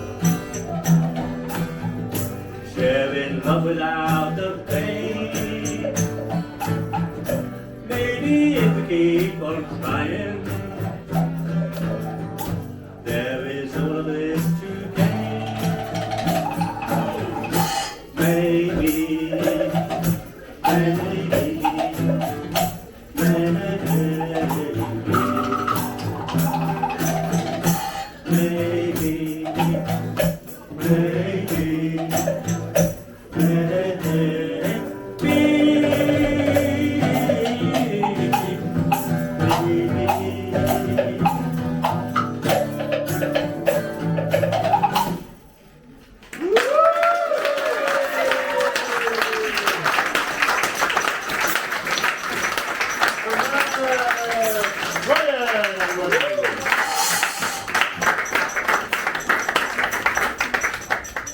Okay, who's up next then? Maybe a bit shorter and a bit crescendo this time, Eric.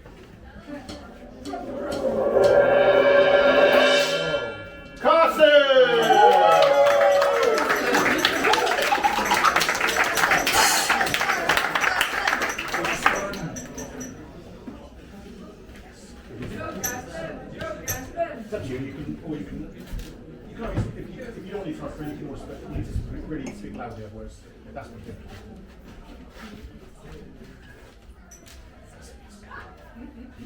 Hey. What are you gonna do for us? I read something. Yes.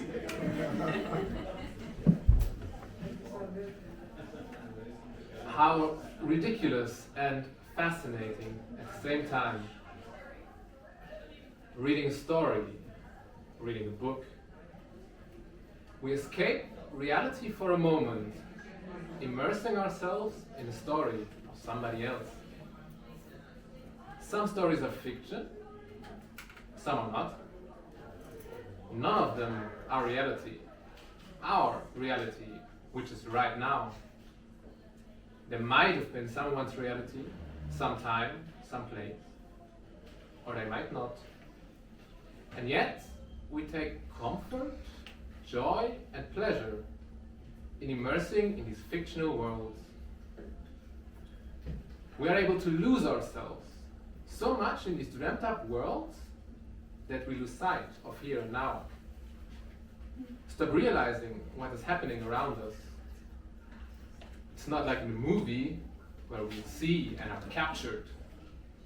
No, we make our own movie in our own head, but so badly we don't even give faces to our characters. How unimaginable that we can sit there with a book in hand. We hold some ink on paper before our eyes that has the power to make us cry. By evolving empathy and feelings towards made-up people in their made-up relationships, made-up personal dramas and crises. Don't mistake what I call empathy as empathy. Now,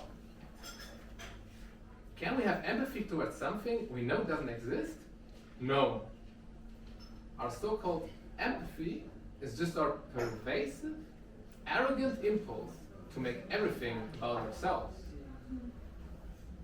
We are so self-absorbed that we even lose focus of the story and put us, neutral third-party observers, in the story, imagining how it must feel to kiss that girl, to be that guy, to have that friend. Trying to think what we would do, how we would feel, and letting that impact us profoundly. How foolish we are, how detached from reality, how fragile. So fragile, something that isn't our reality can break our hearts. How beautiful.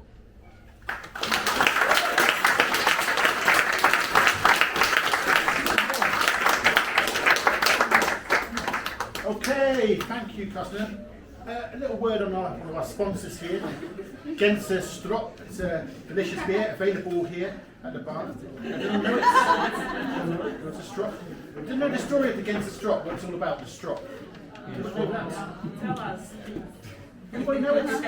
Well, it's the time of Charles Kaiser Carol. Charles the First, I think it was, who, when the Spanish invaded and landed in Ghent, and he made everybody wear a strop. Do you know what a strop is? No. It's a noose. A noose. You know, a noose is what you hang people from. So they actually had to wear a noose. Everybody, all the public, they went around wearing a noose because they're going to be ready, prepared to be hung.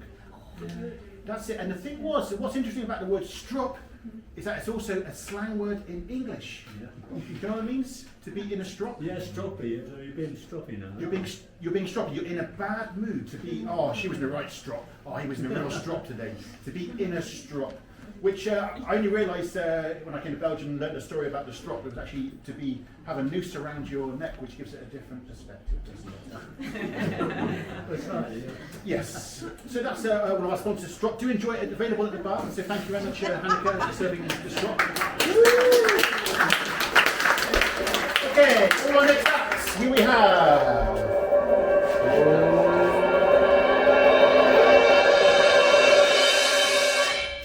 Charles!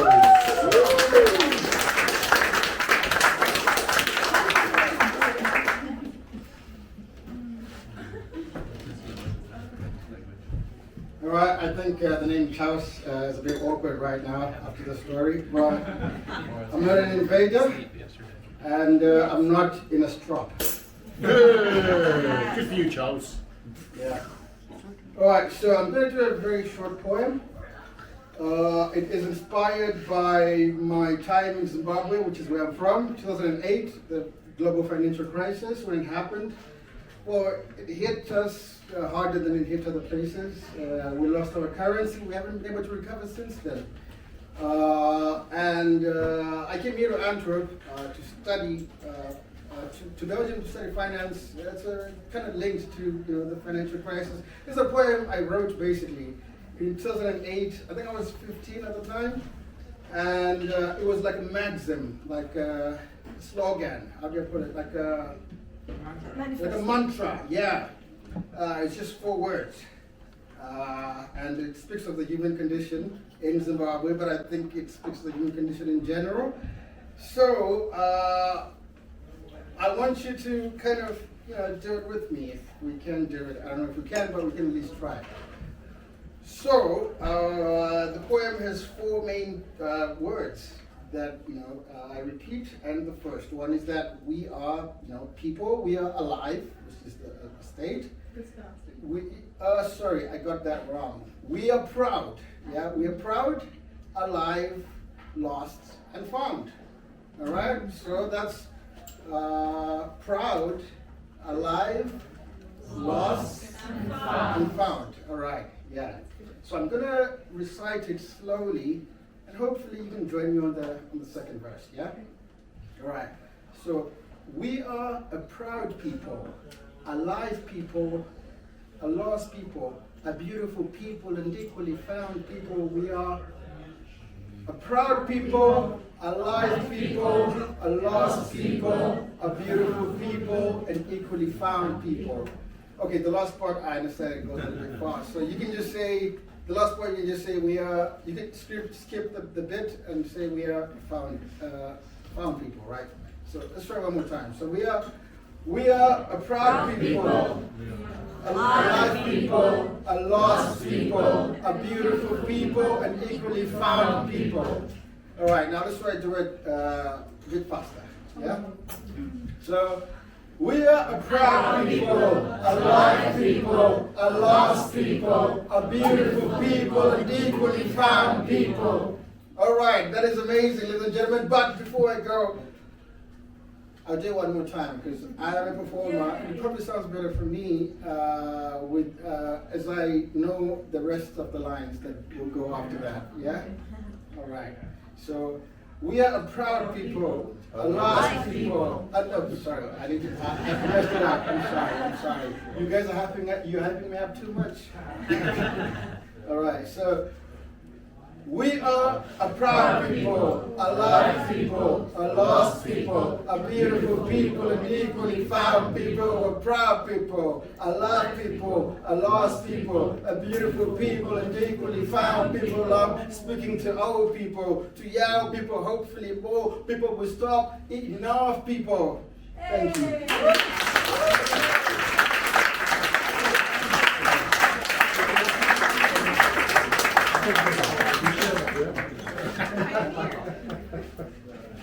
Okay, thank you very much, Charles.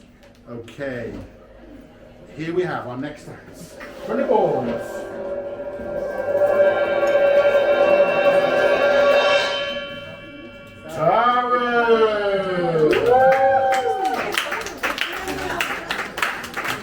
Tara, where are you?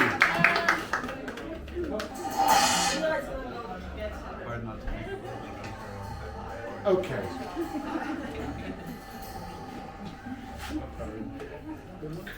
So, Eric,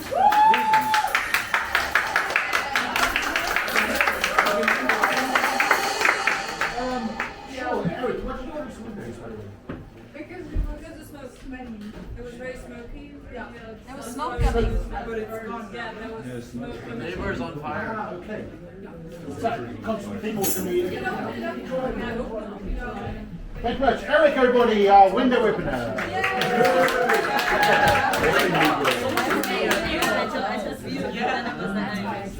I would just shout.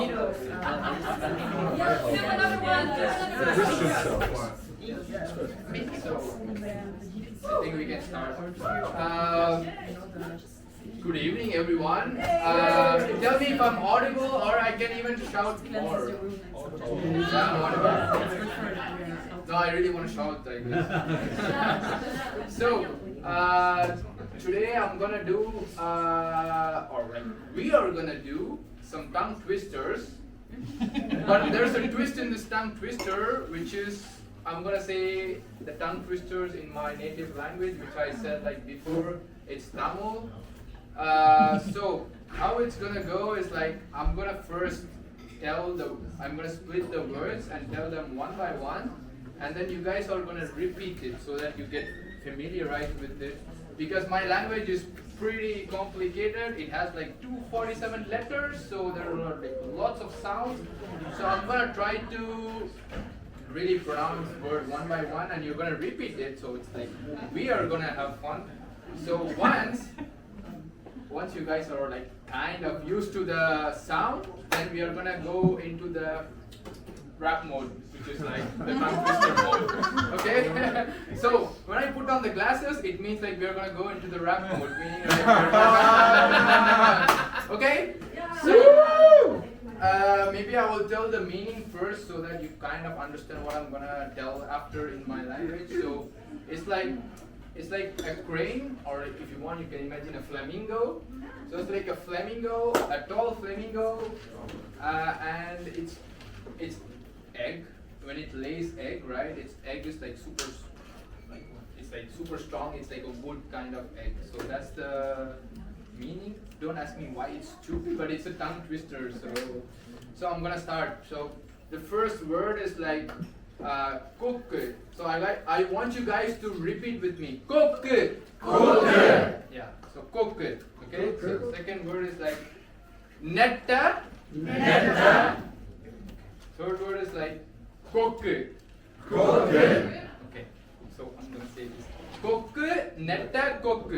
Cook. Netta. Cook. So the next one. Itta. Itta. Mutta. Mutta. Katta. Katta. Mutta. Mutta. So the second phrases like Itta mutta katta mutta. Bravo again. So I'm gonna say the things slowly. And I want you guys to repeat, okay? Kokke. Netta. Kokke. Itta. Mutta. Katta. Mutta.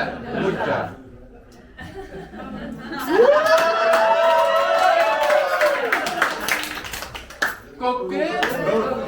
Netta kokke. Itta mutta. Katta mutta. Kokke. Netta kokke. Itta mutta. Katta mutta. Kokke. Netta kokke. Itta mutta. Katta mutta. Kokke. Netta kokke. Itta mutta. Katta mutta. Kokke. Netta kokke. Itta mutta. Katta mutta. Kokke. Netta kokke. Itta mutta. Katta mutta. Kokke. Netta kokke. Itta mutta. Katta mutta. Kokke. Netta kokke. Itta mutta. Katta mutta. Kokke. Netta kokke. Itta mutta. Katta mutta. Kokke. Netta kokke. Itta mutta. Katta mutta.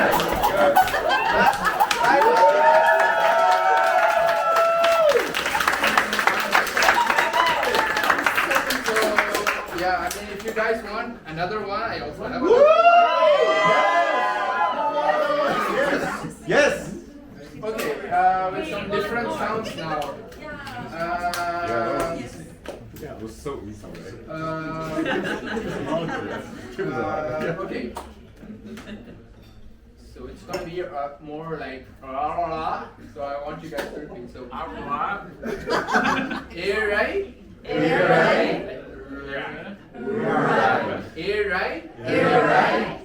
Right? Kiravan? Biarai? Kilai mai?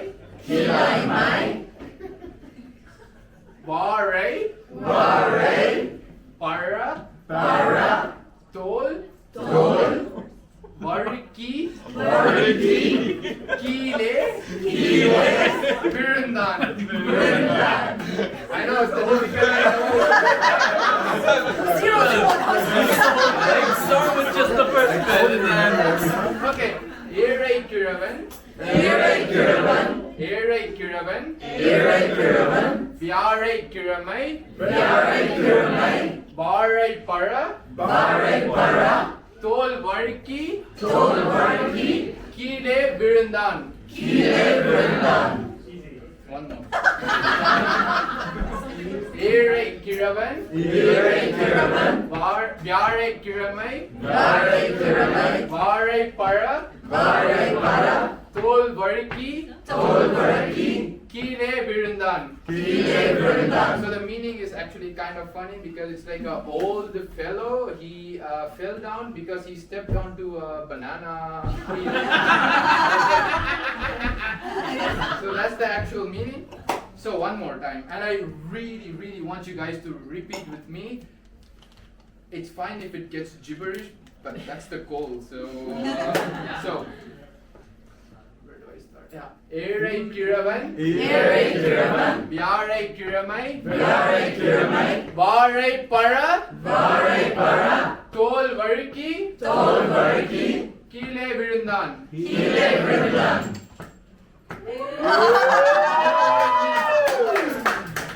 Erai Kiravan. Biarai Kiramai. Barai Paratol. Variki. Kile Birundan. Erai Kiravan. Biarai Kiramai. Barai Paratol. Variki. Kile Birundan. Erai Kiravan. Biarai Kiramai. Barai Paratol. Variki. Kile Birundan. Erai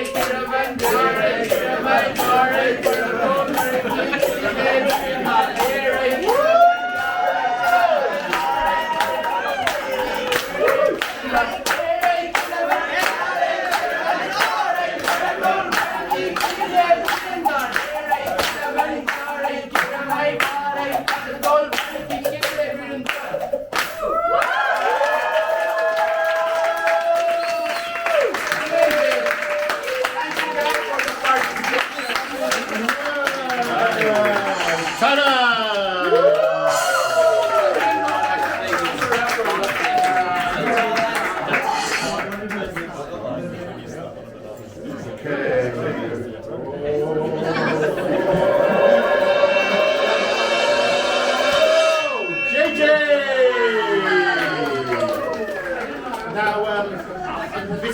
full act, I think, isn't it? Yeah. After 11 o'clock is. Hello. After 11 o'clock is our end of music and loud noise time. You follow? So you have 3 minutes. After 11, then we move into sort of more spoken word situations. So if you do want to sing a song, you can be okay, but then you have to do it without microphone, because we have to keep the noise down after 11 o'clock. Okay, everybody, here we are. Behind me, we got Judith and Jolene, namely JJ. Hello, everybody. Jolene and me, we are going to sing a song. It's a Dutch song, so not everybody is able to understand, so I will explain. The song is about having fear, having doubts, and overcome it. It's a motto that we both of us have, is always just go for it and just do it, and that's what this song is about, so we are happy to share the joy with you.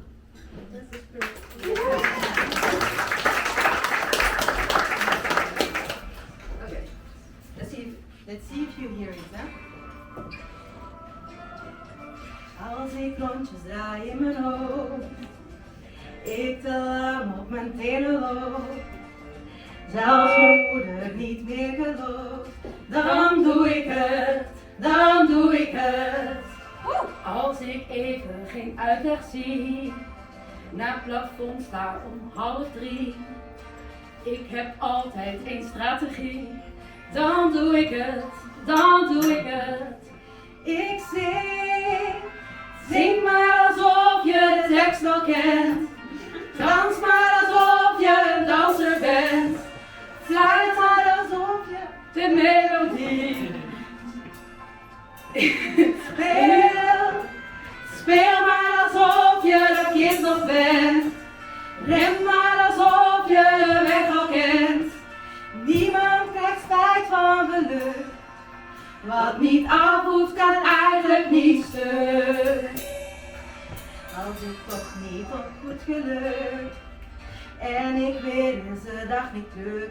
Als ik op de kast of achter feiten onderdruk, dan doe ik het, dan doe ik het. Dit is vlak voor mijn hoofd op rol. Als ik vastgeroest in mijn rol, nou dan droom ik mezelf wel een stadion vol. En ik doe het, en dan doe ik het. Ik zing maar alsof je de tekst wel kent. Dans maar alsof je een danser bent. Lijkt ook al ken je niet meer dan de helft van de melodie. Het geeft niet veel. Speel maar alsof je dat kind nog bent. Ren maar alsof je de weg al kent. Niemand krijgt spijt van geluk. Wat niet afhoeft kan eigenlijk de steun. Zing maar alsof je de weg wel kent. Dans maar alsof je een danser bent. Fluit ook al ken je niet meer dan de helft van de melodie. Het geeft niet veel. Speel maar alsof je dat kind nog bent. Ren maar alsof je de weg al kent. Niemand krijgt spijt van geluk. Wat niet afhoeft kan eigenlijk niet stuk.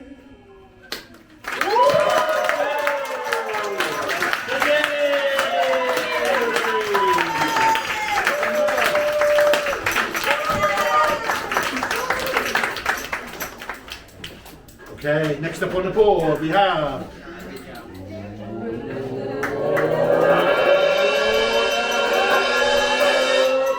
Francesca! Francisca!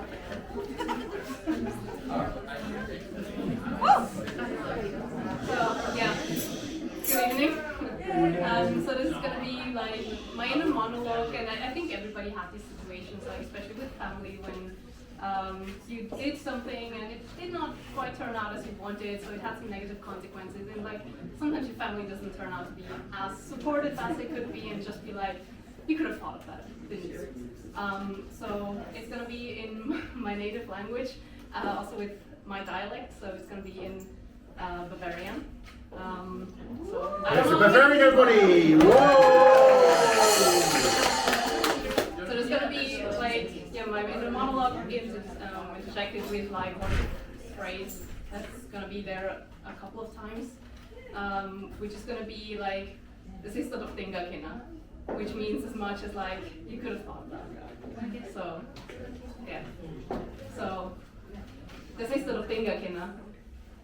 Ja, also ich meine schon Dingakina, aber ich habe gerade einen Monat, dass ich drüber nachdenken habe, aber ich weiß auch nicht, also es gehen mir immer so viele Sachen durch den Kopf, aber ja, ich weiß auch nicht, warum ich nicht drüber nachgedacht habe.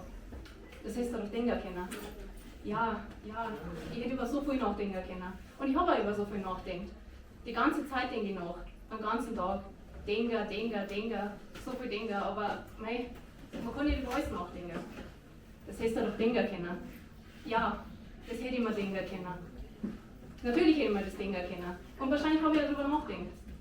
So viele Sachen, man denkt immer über Sachen nach, man riskiert halt einfach einmal was.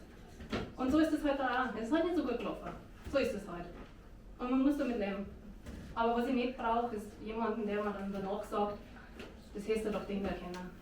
Was ich brauche, war jemand, der dann einfach sagt, ja gut, so war's halt. Was kann ich für dich tun? Und nicht, das hättest du doch denken können. Also, Spaß da einfach.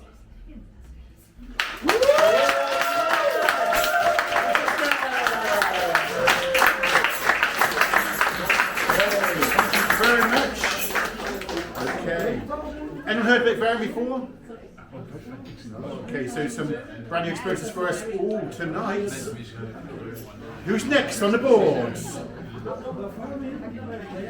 Eric's chatting, so we'll just do it ourselves.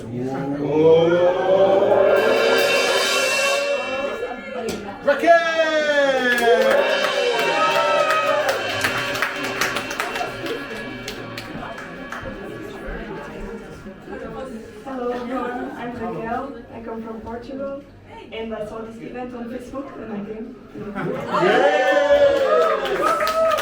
And I know Attila from your group, he works with me. So I'm gonna say two poems, one in Portuguese and one in English. Yeah. So the one in Portuguese is about when you want to be a lot of things or you have a lot of passions and you feel overwhelmed by those feelings. Oh. The title is Querer Ser, Wanting to Be. Eu vejo tudo aquilo que eu quero ser. Vejo tudo que anseio alcançar. Mas não consigo ser nada. Não sei do que sou feita. Olhar para o céu talvez ajude, porque é lá que residem os imortais. Aqueles que lutaram pela imortalidade das suas almas.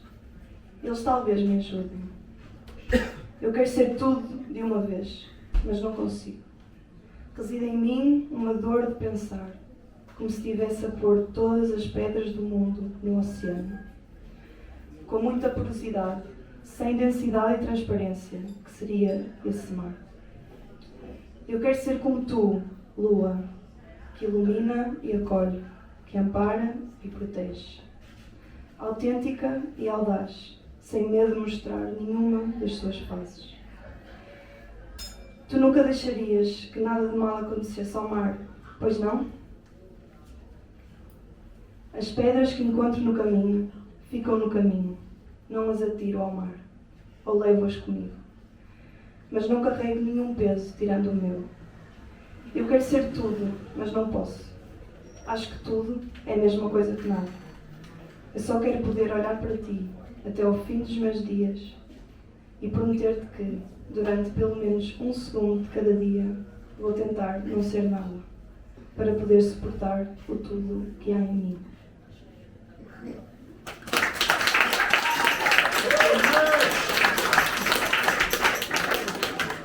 So, just to translate this last part, I said, I promise you that for 1 second of each day I will try to be nothing, so that I can support everything that is in me.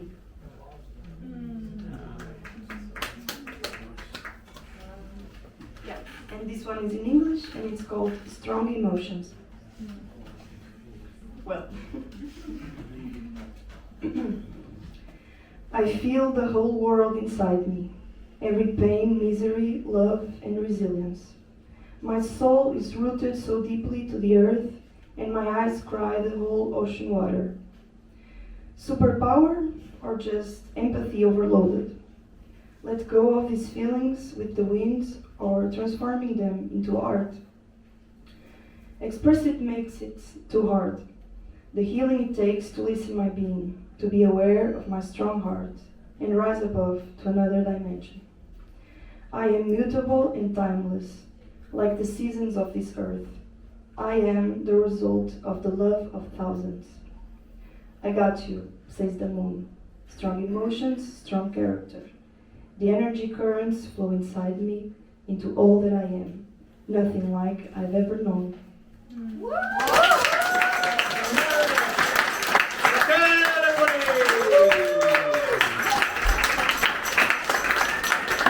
Okay, so we're moving into the final act, the last few acts of tonight. Okay, here we go.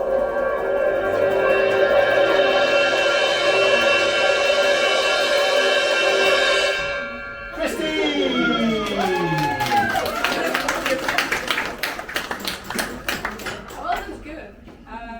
It's gonna be the same vibe. Thank you. So, emotions. This is gonna be full of emotions too.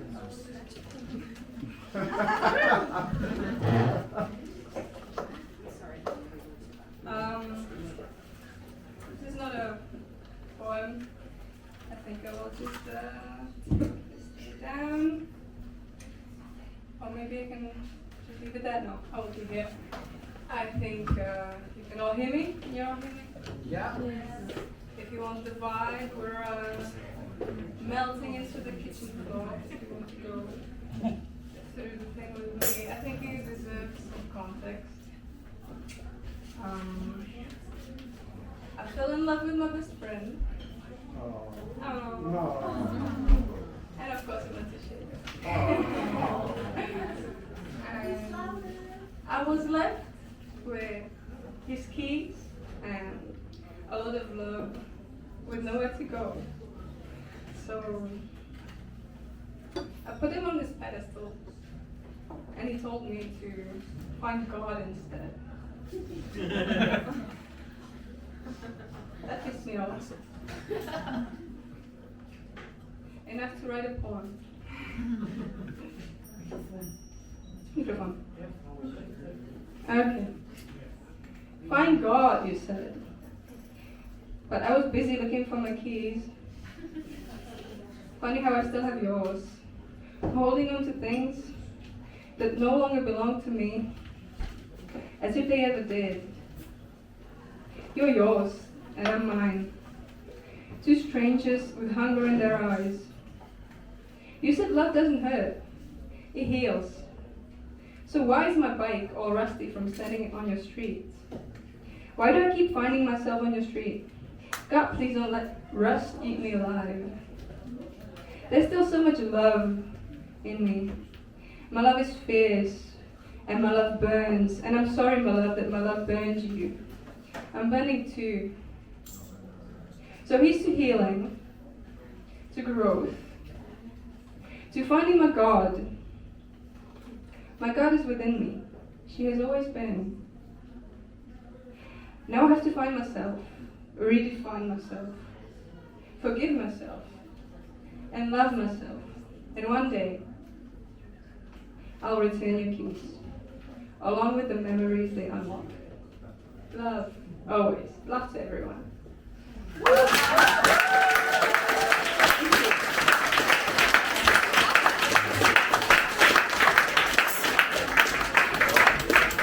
Thank you. Thank you, Christy. Okay. Okay, from out there I can see the boards, the names aren't that visible. So we're going to move the boards. Are you ready for this? Oh. And I'm going going to need of someone to help me with the board. So can we have some encouragement for the boards and the movers of the board? Go board! Who's on the board?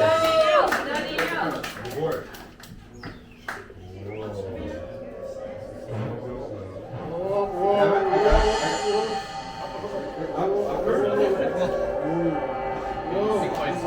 Encouragement. So what do you call it?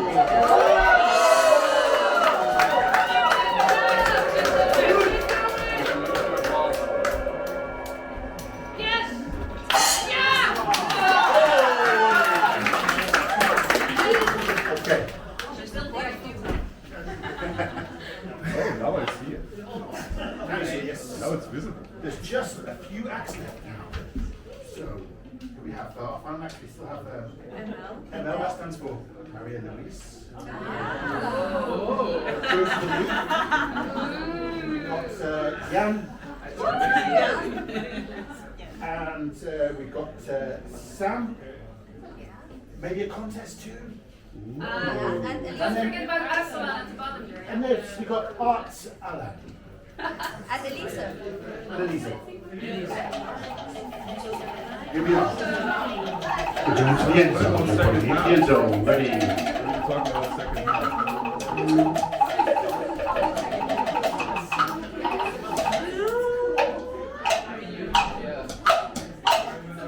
Yeah, everybody. Yeah.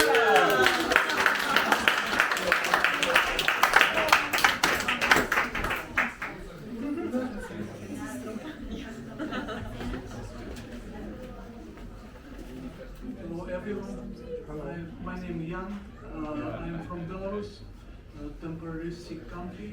I was, wait.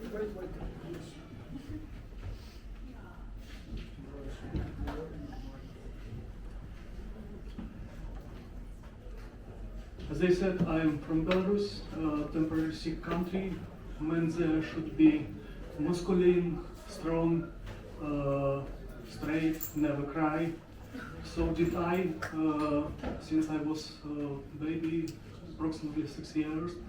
But one day I saw a movie, V for Vendetta, and one letter touched me so high that I cried first time in my adult life. I want to share this letter with you.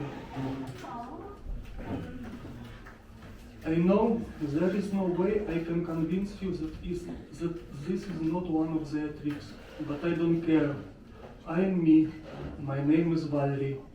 I don't think I will live much longer, and I wanted to tell someone about my life.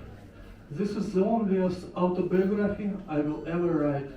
And God, I'm writing it on toilet paper. I was born in Nottingham in 1985.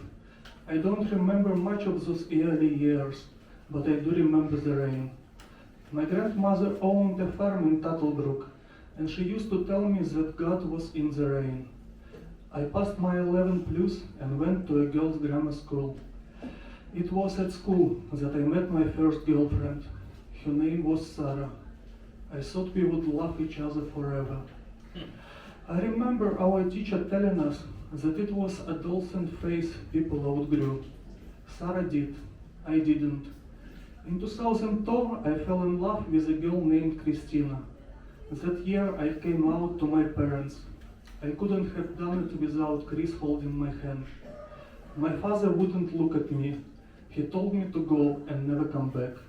My mother said nothing, but I had only told them the truth. Was that so selfish? Our integrity sells for so little, but it is all we really have.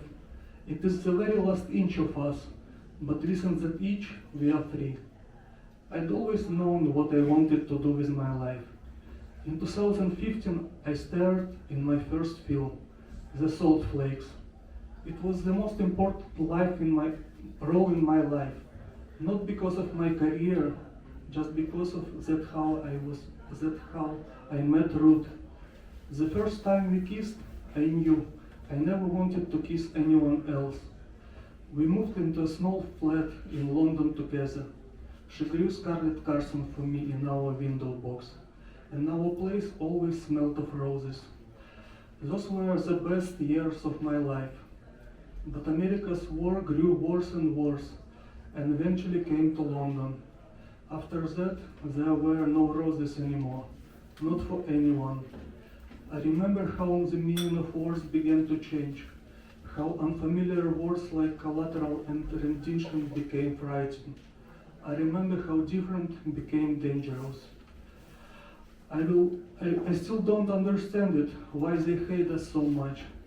They arrested Ruth while she was out buying food. I never saw her again. After that, they came for me. It's funny, I always thought I'd die in a gutter with a knife in my back. But in the end, it was an inch. An inch. It is small and fragile, and it is the only thing the world hasn't taken from me. I hope that you escape this place. I hope the world turns and things get better. But what I hope most of all is that you understand what I mean when I tell you. Even though I don't know you, and even though I may never met you, laugh with you, cry with you, or kiss you, I love you, Valerie.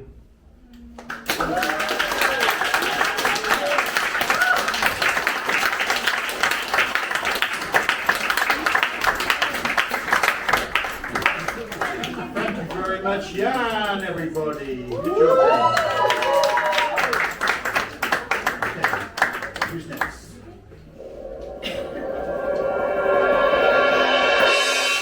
Josie Valerie.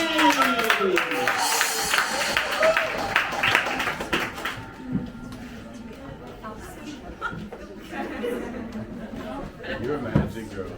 Great job.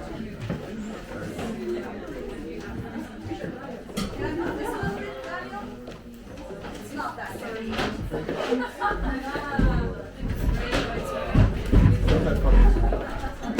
Okay, the board has been moved. No, we're not going to use it. Does anybody like Jane Austen? Yeah. Okay. So I recently, shamefully at the age of 31, read or listened to on audiobooks all of Jane Austen at once. And I fell in love with her. I used to think I was smart and witty and very quick. I realized I would be nothing if I would ever meet her in person.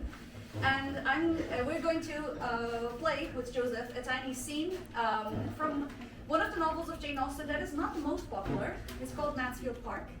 And the critique about this novel often is the main character, Fanny Price, which I will play. Fanny is considered to be meek and submissive, and in fact, Jane Austen's mother, when she read it, said she was insipid. And Jane Austen wrote this to her editor. But I believe that even Fanny has a lot of power. So this scene is a moment in which, so just for those who don't know it, Fanny comes from a very poor family, but she's been privileged enough to be picked among as the one from her 10 siblings, to be raised in a very rich family together with the rich cousin Edmund. And at the age of something, 19, 20, she is being courted by a frat boy, Casanova, and everybody thinks she absolutely should marry him because she would never ever have a better chance of marrying.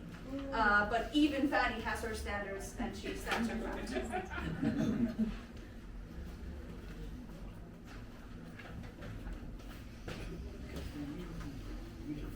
No, we won't use it.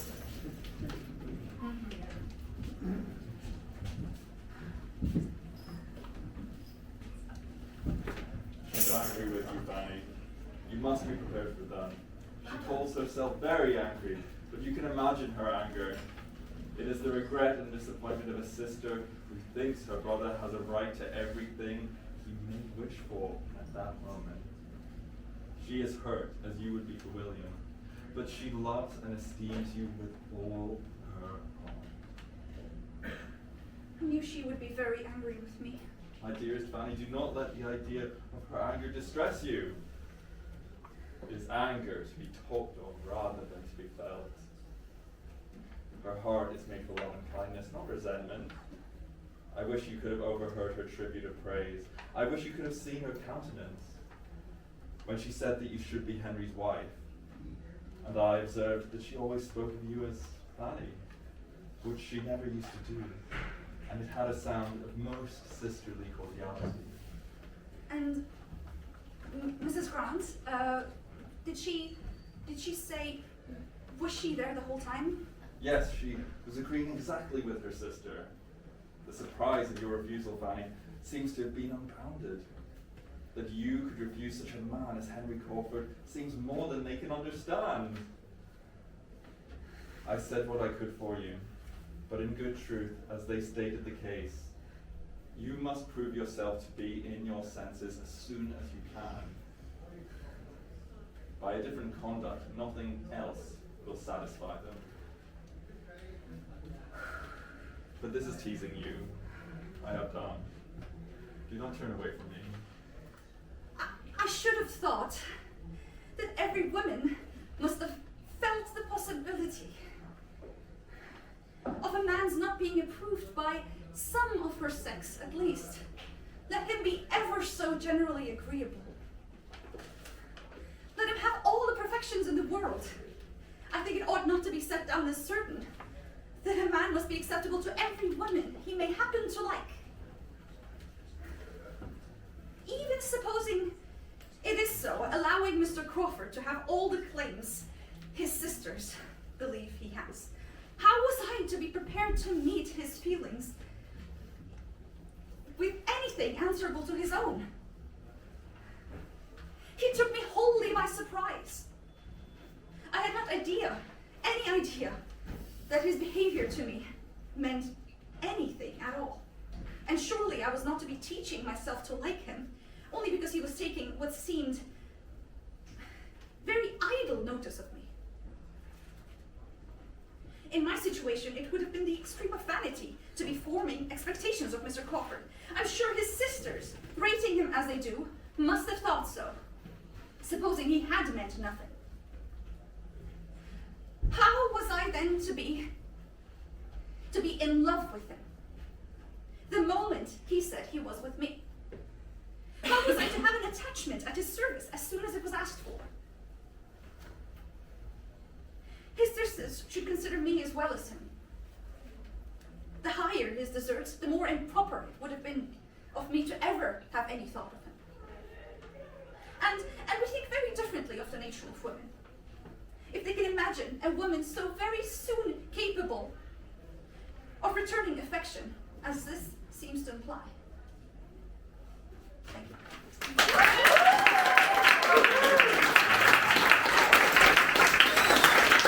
Will you Jane Austen? She's amazing.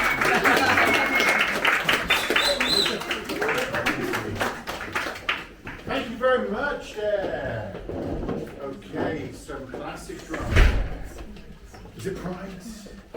Was it prejudice? Was there any sense? Or was there any sensibility? There we go. Well, we've got the last few acts now. Let's see. Elisa!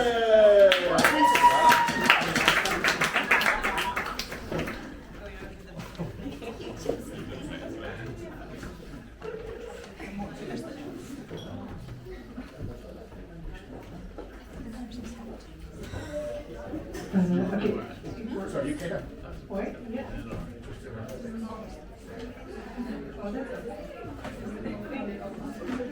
Alright, so I did not prepare this. I'm actually just here to see a friend.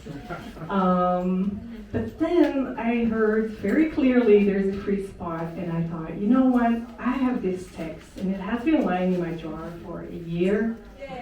I love writing. I don't do this. I don't talk to. I like sitting in my room alone with a paper. But I did want to try and write a text that actually transmits a little bit of feeling of what it's like to have ADHD. So I recently got diagnosed, and I find it hard to explain, yay, to people what it's like. And so I wrote a text that hopefully transmits that feeling. Oh, and also I had way too many coffees today. I don't know if any of these beers also have that jittery, but you know, just ignore that. Oh, and also, who actually understands Dutch? It's in Dutch. Nee, we spreken geen Nederlands, hè? Nee. Geen enkele woord van. Simultaneous translation. I'm sorry, yeah, I really didn't think this through. Anyhow, alright. Okay, it's about my bike. Fiets. Mijn fiets. 2 wielen, het stuur, de vertrouwde tik wanneer ik kracht zet met mijn rechtervoet. Een stadsfiets. Degelijk. Erg goed. Niet speciaals. Maar hij fietst goed. Ik kreeg hem van mijn moeder. Dat was wel speciaal. En op de fiets gebeurt het. Ook al moet ik me naar buiten slepen, stel ik vertrekken uit, heb ik geen zin, geen fut, geen energie, geen achterlicht of fluo hesje en een lange weg voor me in het donker of de regen of er ligt me een weg op te wachten die ik al 100 keer eerder fietste, een steenweg, een doorgangsweg, een Vlaamse lintbebouwingsweg, zo'n oervertrouwde, platgefietste weg, zodat ik op voorhand bij het vooruitzicht omval van verveling. Iemand zei me ooit, ik stel me voor dat iedereen in zijn hoofd een heel klein licht heeft. Een lampje, zoals zo'n leeslampje van de IKEA. Net het oog van E.T. geplakt op de voelspriet van een slak, of eerder net de nek van E.T. en daar op zijn oog, zo'n lamp dus. Een hoofdlamp, zoals je die ook gebruikt wanneer je gaat kamperen. Zelf ben ik ooit gaan trekken in de sneeuw in de winter, van nieuwjaar, in eigen land. Net niet met de tent, wel de rugzak. Mijn reismaatje, juist bekomen van buikgriep, ik van abortus. En 's winters gaan wandelen betekent dat het heel vroeg donker wordt. En dus liepen we achter elkaar aan op een smal pad in het licht van 1 enkele hoofdlamp. En die paar kilometer donker, zonder tijd waren onze voetstappen, de maat van de ene voet voor de andere, boomwortels en stenen en kuilen ontwijkend. Een voet die je goed neerzet is een kunst. In de periferie van het licht alles zilvergrijs, takken, boomschors, een vermolmde paal, alles zilver. Alsof de koning die al wat hij aanraakt in goud verandert, alsof die was langsgekomen, maar dan in zilver. En daarbuiten, buiten de koker van het licht donker, de geuren, geritsel, het stromen van de beek, het vocht van lage blaren, mos, paddenstoelen. Gelukkig dat een van ons eraan gedacht had zo'n hoofdlamp mee te nemen. Niet ik. Zo'n lamp dus, dat zei hij me ooit. Zo'n lamp draagt iedereen de hele tijd. En wanneer je ergens heen gaat, schijnt dat kleine lichtje over de kaart. Ik denk zelfs dat hij zei over de wereldkaart, de imperialist.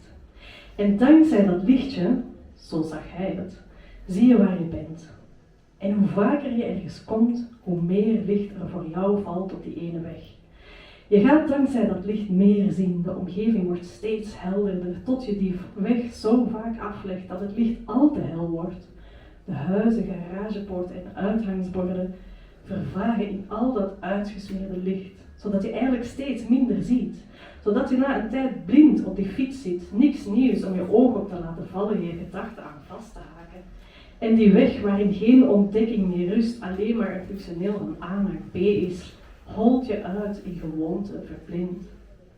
En dus in gedachten half anticiperend op verblinding, verveling en de fysieke inspanning die fietsen is. Mijn spullen bijeenzoeken, zenuwachtig uit angst te laat te komen, iets te vergeten. Uren verdoe ik met het zoeken naar spullen.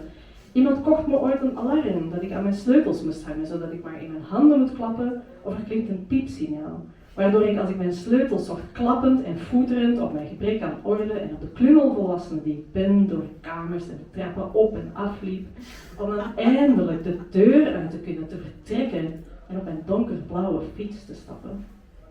Mijn handen om de rubberen handvaten aan mijn stuur, voeten op de pedalen, billen op het zadel. Ik fiets weg. Altijd eerst weg. Van de bank of de ontbijttafel thuis, van een koffie in een koffiebar, van het bed in iemands armen, van een vergadering, de pip, het buurthuis, waar ik wekelijks mijn biogroenten opik, van Bea, mijn pluskind, waarvoor ik een liefde voel die ik niet kan beschrijven, niet kan vergelijken, die onvoorwaardelijk en intens en tegelijk misplaatst voelt. Wie ben ik? De vrouw die plots van haar vader houdt, Een straat uit, een verkeersdrempel over, een hoek om, een stoplicht voorbij.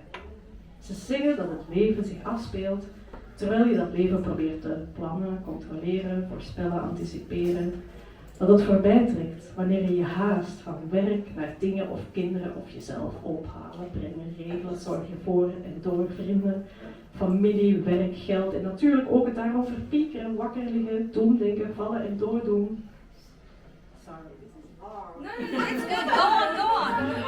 Keep going. Keep going. Maar wie dat zegt neemt duidelijk te weinig de fiets.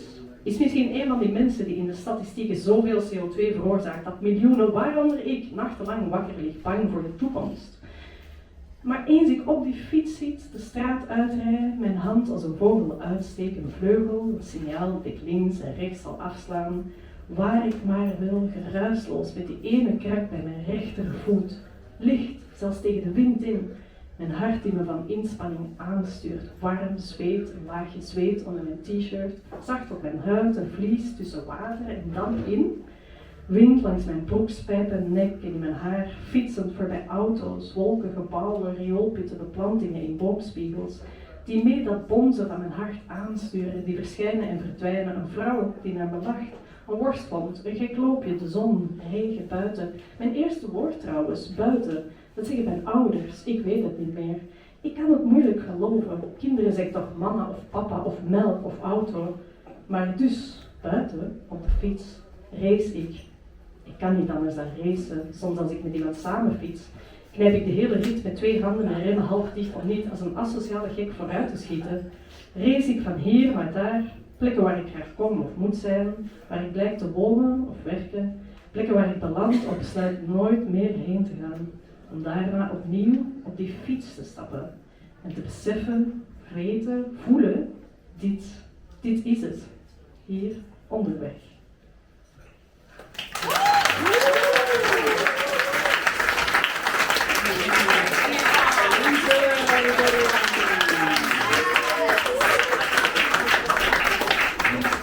Yes, that was really, really, really good.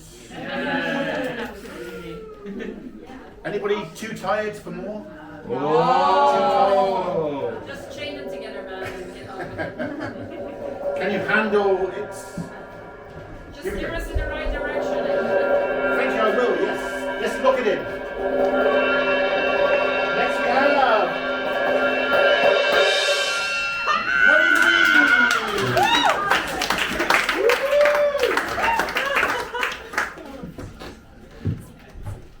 Yes, yes, yes.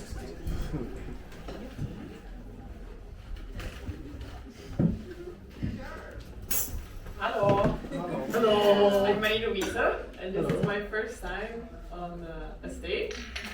So I'm going to read some poems. I'm going to read some poems that I wrote, and yeah, some are in Finnish, and there's one in English where I'll end with. So, is everyone feeling good? Yes! If you're not feeling, sorry. Are you about to ruin it? Oh my God. Maybe. If you're not feeling good, then I'm giving you a hug. Boo. I'm not feeling good. You already got kisses. So that takes me to my first poem, and it's called Middag Diep. So it's a new depression. Angst en terror, een middagdip. Ik kan niks, een maandje van alles. Nee, niks. Ik kan wel. Dat is ChatGPT, mijn favoriete therapie. Onethisch, maar profetisch. In mijn kunnen, ja, ik kan nu en later. Oh mijn god, de wereld is weer zacht. Geen harde geladen, maar zachte golven. Van een wereld die meegedraait op de schommelingen van geloof. Een bloemig raamwerk, een zachte wolk. Want alles is gewoon een perspectief. Een onzichtbaar losdradig bestaan. Dus draag de teugels en bezegel ze met liefde.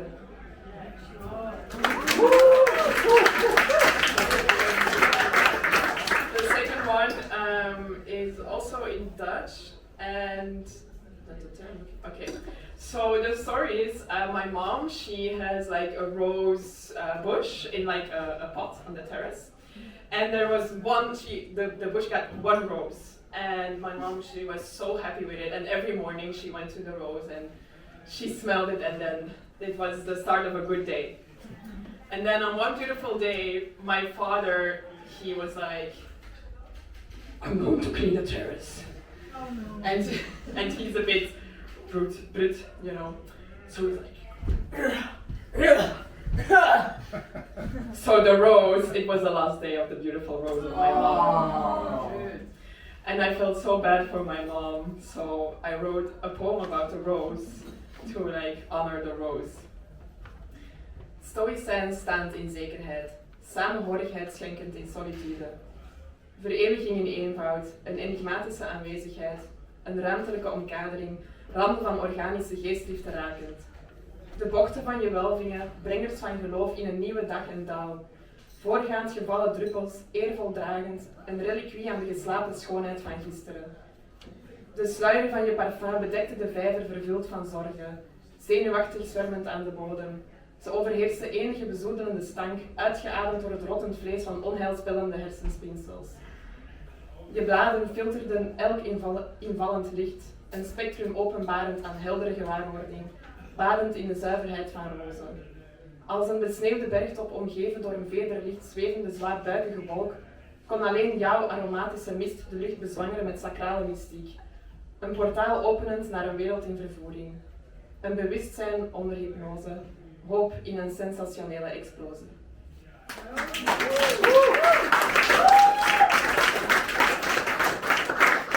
And so the last one will be in English, very recently.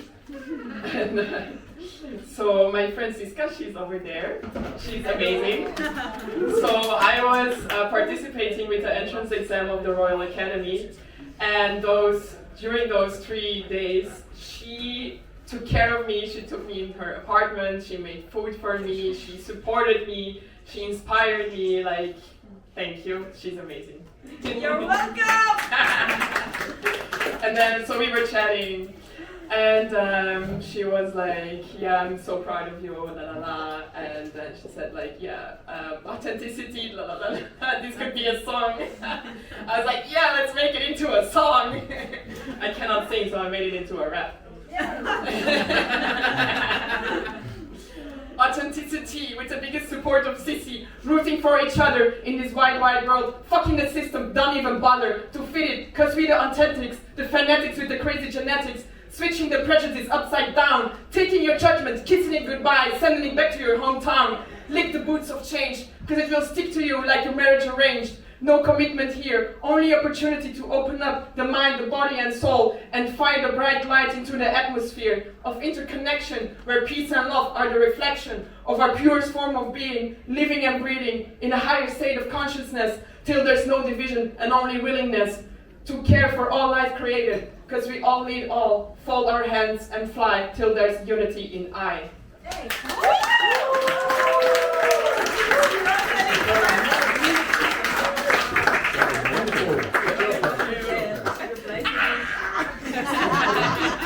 Okay, we're almost there, everybody.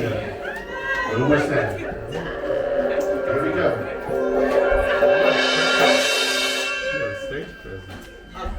So, it's your little kid, right?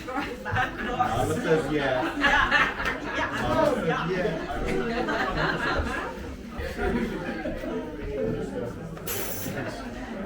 Oh, that's impressive.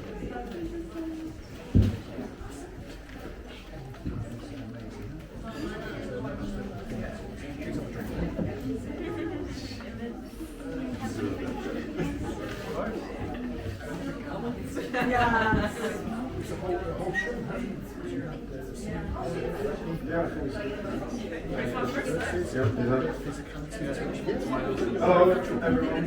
I'm Sam. Hi. So, we live in the world of division, and this poem is by a guy called Rudyard Kipling, and it's kind of timeless because this guy, he wrote it in something like the 1800s. So, what he did was he studied Christianity, Islam, Hinduism, Zoroastrianism, and then after he studied all these religions, he put it into a poem. And I just think I think it's an amazing poem. And yeah, I'm just going to read it. So it's called F by Rudyard Kipling. So if you can keep your head when all about you are losing theirs and blaming it on you, if you can trust yourself when everyone doubts you, but make allowance for the doubting too, if you can wait and not be tired by waiting, or being lied about, don't deal in lies, or being hated, don't give away to hating, and yet don't look too good nor talk too wise.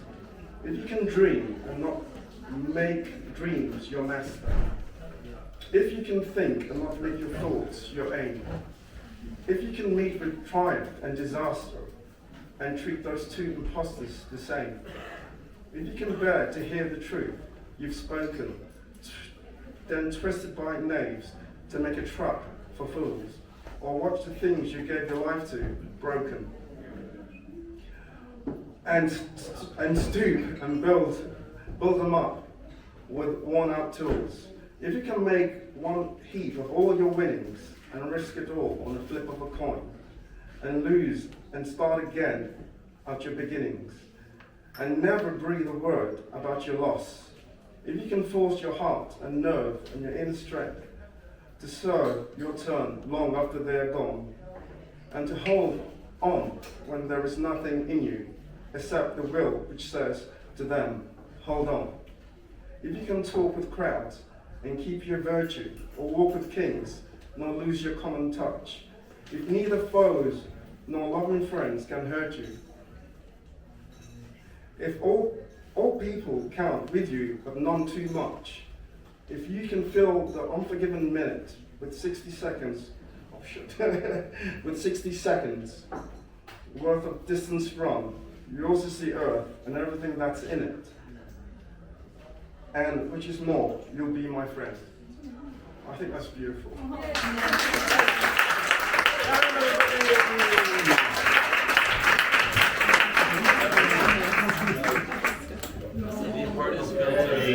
You're almost there. In fact, I think that's it. Yes. Okay, we're done. no, it's not. Done. Yes, we're done. We're done. Oh, no, it's not. Oh, yes, it is. Oh, no, it's not. Oh, yes, it is. Oh, no, it's not. Oh, yes, it is. Oh, no, it's not. And here he is. It's awesome.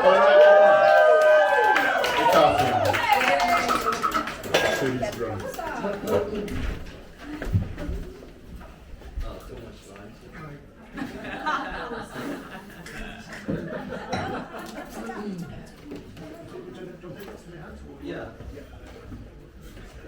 All right. So, I've been waiting for this moment for my whole life. Super serious. Oh shit! I forgot my phone. Wait. You gave it to take video, man. Alright. In your own time. Yeah, it's okay. So, first time in my life, I wrote a poem.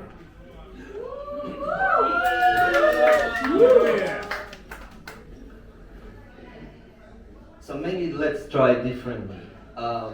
If the first few rows can do and on the back they say whenever I do this, it's silence. So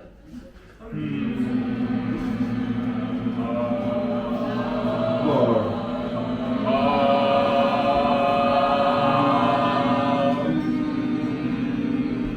Yeah, good. Now both at the same time.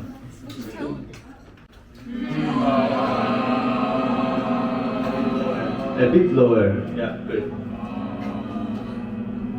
Who needs daylight cheer when your shirt is a black sea?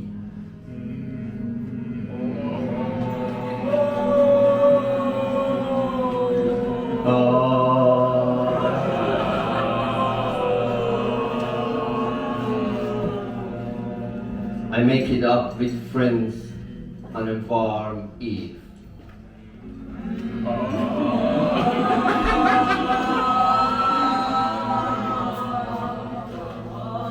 A thing cuts through the dark.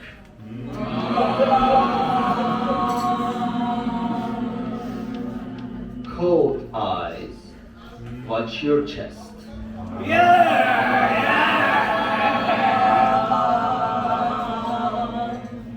Rows of hungry teeth.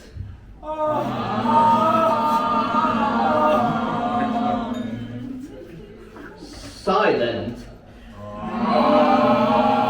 Hands pressed to skin.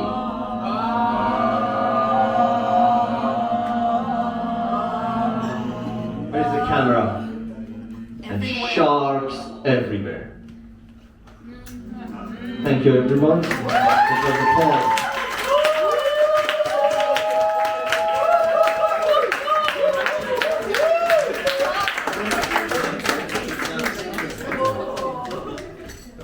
Well, thank you very much, everybody. I think that's the end of our evening tonight. So what a night it was.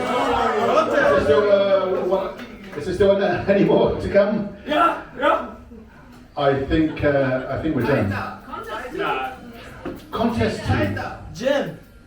Well, first of all, I'd like to say thank you everybody for coming tonight. It's been a lovely evening, well, an epic evening as well. All these performances tonight. We'll be coming back to some more spoken word and music international event, all languages welcome, in the beginning of September.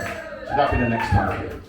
A big thank you to Hanneke for having us here tonight and this lovely place. Remember, this is a mixed and united event. So Mixed United, we meet on Tuesdays at the Paper Fabric, Bruggelstraat 31. So everyone and anyone is welcome there on a Tuesday night to come and play. And we can see some of the amazing performances we've had tonight. Some really incredible and interesting perspectives and ways to do your stuff. And variety, of course, is a spice of life. And what a spice it's been tonight. There is a competition here. And so this is the last event tonight, and I want to, anyone who'd like to come and try out for the competition, maybe someone who's not been on stage yet tonight. Yes, you there, sir. And you there, sir? Yes, come on up. And one more perhaps, anyone else like to be on stage? This is a language competition. Yes, indeed, yes. Sounds intense. Yes, indeed. Anyone else like to come again? Anybody else?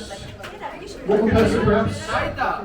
And yes. So I think that's that one. This is, remember, for out of season Milka chocolate eggs. Is this past the States? Well, this is exclusive. Yeah, this is like under the counter stuff, you know. So now, so who have we got here? We've got contestant number 1. Rajesh, everybody. Contestant number 2. Anja the spoon. Anja the spoon.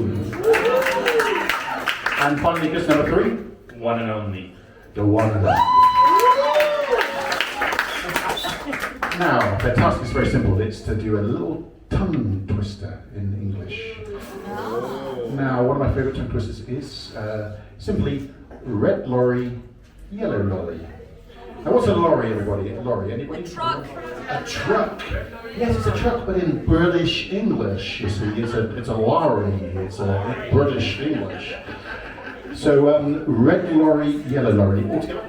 Red lorry, yellow lorry. So the idea is you have to say it 5 times as quickly as you dare. Okay? So basically, red lorry, yellow lorry, red lorry, yellow lorry, 5 times. Red lorry, yellow lorry, 5 times. Let's see how we do. Okay? And the person who does it fastest and clearest will win. The out-of-date chocolate eggs. Rajesh, we're going first. When you say yes, whatever. Red lorry, yellow lorry, 5 points. Yeah, we can try to start. Which starts? Now! Okay. Red lorry, yellow lorry, red lorry, yellow lorry, red lorry, yellow lorry, red lorry, yellow lorry, red lorry, yellow lorry.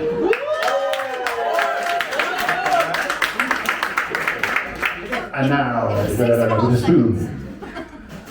I'm not a Swiss, but I've got the spoon. Anya Maya, the spoon! And I'm on a spoon! What? Red lorry, yellow lorry. Red lorry, yellow lorry, 5 times. Let's roll. A lot of stars there.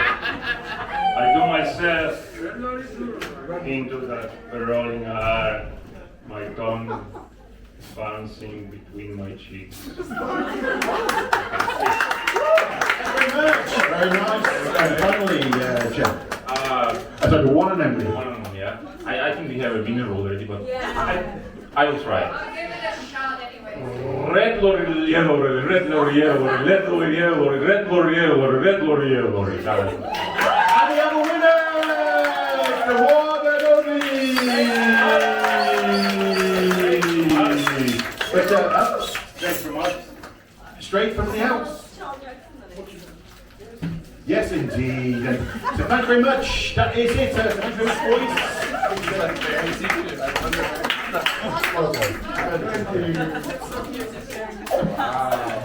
Wait, can I see the date of it? Yeah, it's okay.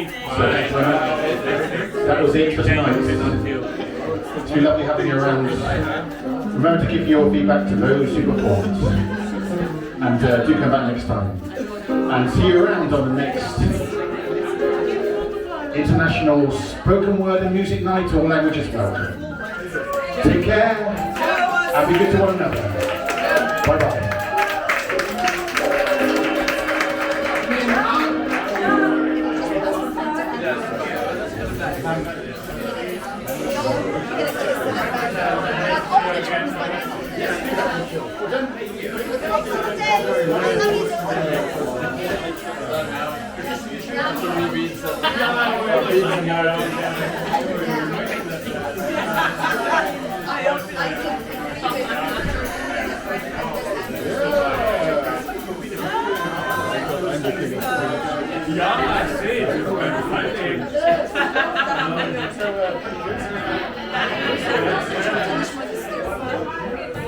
Why you are so good?